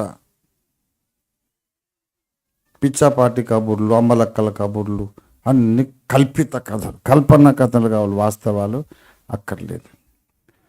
రైట్ సోదరులు కాదు, అంతకుముందు మన దగ్గర విమానాలే, సిగ్గులు ఎదురా నీకు. అంతకుముందు విమానాలు ప్రజలందరికీ అందుబాటులోకి ఎందుకు తేలేదు? జవాబు చెప్పరు. అంటే అబద్ధాలు అబద్ధాలు అబద్ధాలు. జనములు వ్యర్థమైన దాన్ని తలంచుచున్నవి. క్రీస్తును కానీ క్రీస్తు బిడ్డలను కానీ కనబడని కూడా దాచిపెట్టేశాలి. ఇది వాళ్ళ కుట్ర. వ్యర్థమైన దానిని తలంచుచున్నవి. ఎంత మూర్ఖులంటే బ్రిటిష్ వాళ్ళ టైంలో పెట్టిన పేర్లన్నీ మార్చేస్తారట. బాంబే తీసేసి దాన్ని ముంబై పెట్టారు. అవును, బొంబాయి అన్నప్పుడు అదే రోడ్లు ఉన్నాయి, ముంబై అన్న అదే రోడ్లు ఉన్నాయి, అదే ట్రాఫిక్ జామ్ ఉన్నాయి, అదే ఓవర్ఫ్లోయింగ్ డ్రైనేజీలు ఉన్నాయి. ఢిల్లీకి పోయినా ప్రధానమంత్రి గారి నివాసం చుట్టుపట్ల కూడా అట్లాగే డ్రైనేజ్ కాలువలు భయంకరంగా. వర్షం పడితే ఢిల్లీలో ఇప్పుడు కాలు పెట్టలేము. నేను ఒక దగ్గరికి షాపింగ్ కొరకు పోతే పార్టీ పని మీద పోయినా, వర్షం వచ్చింది. వర్షం వస్తే బురద నీళ్ళు మొత్తం. నేను రానని చెప్పినాను ఇక్కడ నుండి షాప్లో. ఆ కాలు పెట్టలేను బాబా రోడ్ల మీద. ఘోరంగా ఆ బురదలో కాలు పెడితే నల్లగా కూడా లేవు, కొన్ని చోట్ల నీళ్ళు ఎల్లోగా ఉన్నాయి. ఎల్లో కలర్ ఉందంటే ఇంకా ఏం కలరో మీకు తెలుసు. నేను రాను, లాడ్జ్కి రాను, హోటల్కి రాను, ఈ షాపులను బండి కూడా రానని చెప్పా. నాకు ఏదో ఒక వెహికల్ తీసుకురండి అంటే, ఇప్పుడు ఏం లేవంటే ఒక రిక్షా తీసుకురా. రిక్షాలో ఎక్కి మళ్ళీ లాడ్జ్కి వచ్చాను నేను. ఆ కాలు పెట్టలేం, అది పరిస్థితి. నువ్వు రోడ్లు మారుద్దాము, మంచిగా రోడ్లు వేద్దాం, డ్రైనేజీలు వేద్దాం అని లేదు, పేర్లు మార్చుకుంటూ కూర్చున్నారు. మెడ్రాస్ అనేది తెల్లోడు పెట్టిన పేరట. అంతకుముందు చెన్నపట్నం అని ఉండేది, చెన్నై అని. అరే నువ్వు చెన్నై పెట్టు, లేకుంటే మెడ్రాస్ పెట్టు. ఇప్పుడు పేరు మార్చిన తర్వాత ఏమైందిరా? దున్నై. రోడ్డు బాగున్నాయా, లేకుంటే ట్రాఫిక్ ప్రాబ్లం పోయిందా, కరప్షన్ పోయిందా? పేర్లు మార్చారు. కరీంనగర్ మార్చేస్తారట, ఎందుకంటే కరీం అని ముస్లిం పేరు కదా. హైదరాబాద్ మార్చేస్తారట. ఎందుకు? హైదర్ అనేది ముస్లిం పేరు కదా, సికిందర్ అనేది ముస్లిం పేరు కదా, అన్నీ మారుస్తారట. హైదరాబాద్కు మళ్ళీ చెరువు కట్టలు దిగి కొట్టుకుపోయే ప్రమాదం దగ్గరలో ఉందని పెద్దలు చెబుతున్నారు, ఇంజనీరింగ్ నిపుణులు చెబుతున్నారు. లారీలు కొట్టుకుపోతే హైదరాబాద్కు వరదలు రావనుకున్న ఆ మధ్య వచ్చింది కదా, మళ్ళీ రాబోతుందట. ఇప్పుడు ఆ వరదలు రాకుండా ఎట్లా చూద్దామని లేదు, ఈ ముస్లిం పేరు ఉండొద్దట. ముస్లిం పేరుండి కొట్టుకుపోతే మంచిదా, హిందూ పేరుండి కొట్టుకుపోతే మంచిదా? అసలు కొట్టుకుపోవద్దని తెలియలేదు. వ్యర్థమైనటువంటి ద్వేషము కొందరు నాయకులు ప్రజలకు నూరిపోస్తున్నారు. ఇవాళ ఇక్కడ అసెంబ్లీ కానీ అక్కడ పార్లమెంట్ కానీ ముస్లింలు కట్టిన భవనాలే. ఎవరు కట్టారు?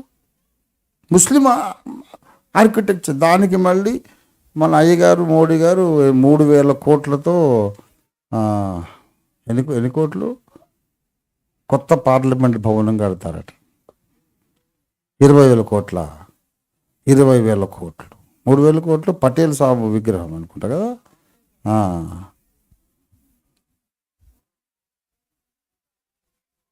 ఈ పార్లమెంటుకి 20,000 కోట్లు, వల్లభాయ్ పటేల్ 3,000 కోట్లు. కానీ ఫ్రీగా కోవిడ్ వ్యాక్సిన్ వేసేటందుకు పైసలు లేవు. ఇది ఏంటిదని సర్దార్ రంజిత్ భాయ్ పటేల్ ప్రశ్నిస్తున్నాడు.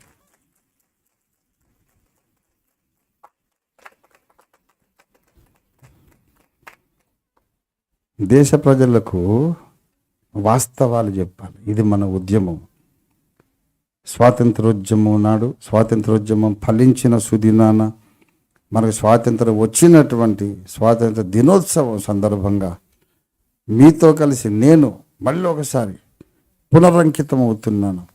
ఈ పరిస్థితి ఎందుకు వచ్చిందంటే దేశ ప్రజలకు సత్యం తెలియకుండా మూసిపెట్టారు. మా చిన్నప్పటి నుంచి రాజా రామ్మోహన్ రాయ్ గురించి చెప్పింది అబద్ధం.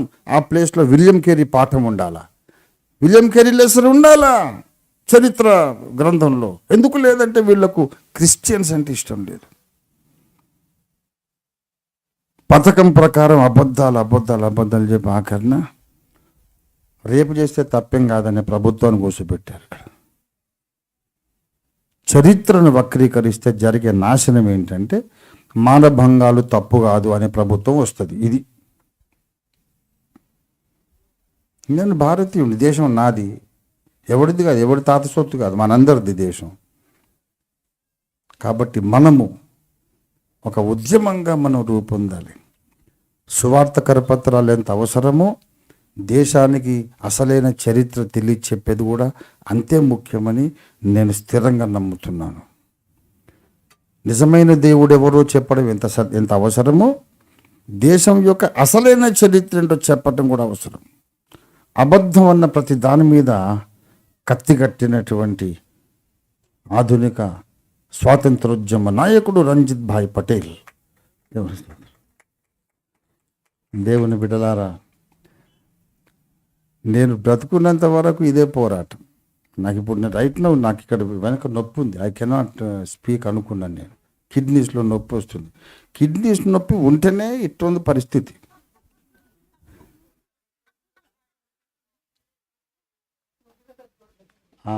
యుద్ధం మొదలు పెట్టిన తర్వాత ఈ నొప్పులు గిప్పులు ఏమి మనకు కనపడవు.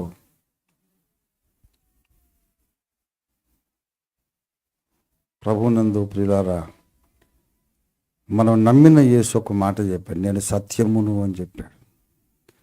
కనుక మనం సత్యమును ఆరాధించే ప్రజలం, సత్యం కొరకే పోరాడే ప్రజలం, సత్యానికి వ్యతిరేకమైన ప్రతి దానిని మనం శత్రువుగానే ఎంచే ప్రజలం. కనుక సత్యానికి విరోధంగా మనం పోరాడాలి.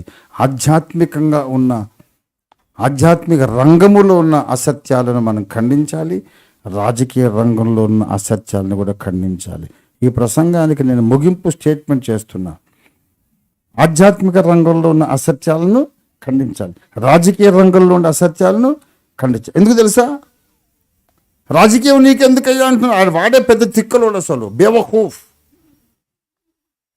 రాజకీయ రంగంలో అసత్యాలు ఎందుకు ఖండించాలంటే రాజకీయ రంగంలో అసత్యాలు ప్రచారము చేసి ఆధ్యాత్మిక సత్యమైన క్రీస్తును గ్రహణం పట్టిద్దామని కుట్ర చేస్తున్నారు. రాజకీయ రంగంలో అబద్ధాలు నింపి సత్యమయ్యున్న క్రీస్తు కనబడకుండా చేయటానికి ఏలికలు ఏకీభవించి ఆలోచన చేస్తున్నారు. They want to eclipse Jesus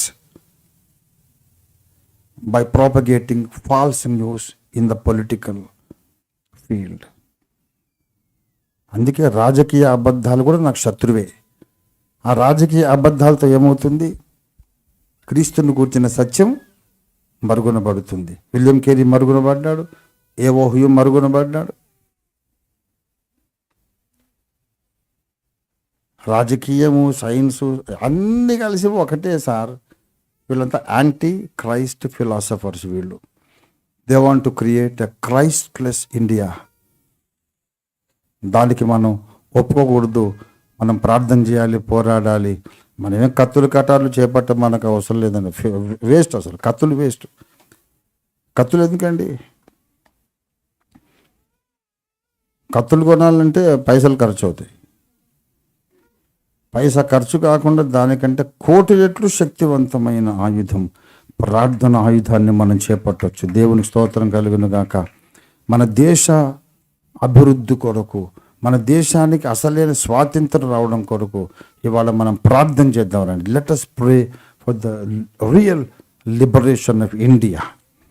భారతదేశానికి నిజమైన స్వాతంత్రం రావాలి. మతోన్మాదము నుండి స్వాతంత్రం రావాలి. ఈ అబద్ధాల నుండి స్వాతంత్రం రావాలి. కుల వ్యవస్థ నుండి స్వాతంత్రం రావాలి. అంటరాని తనము నుండి స్వాతంత్రం రావాలి. మహిళల మీద ఉండే వివక్ష నుండి మన దేశానికి స్వాతంత్రం రావాలి.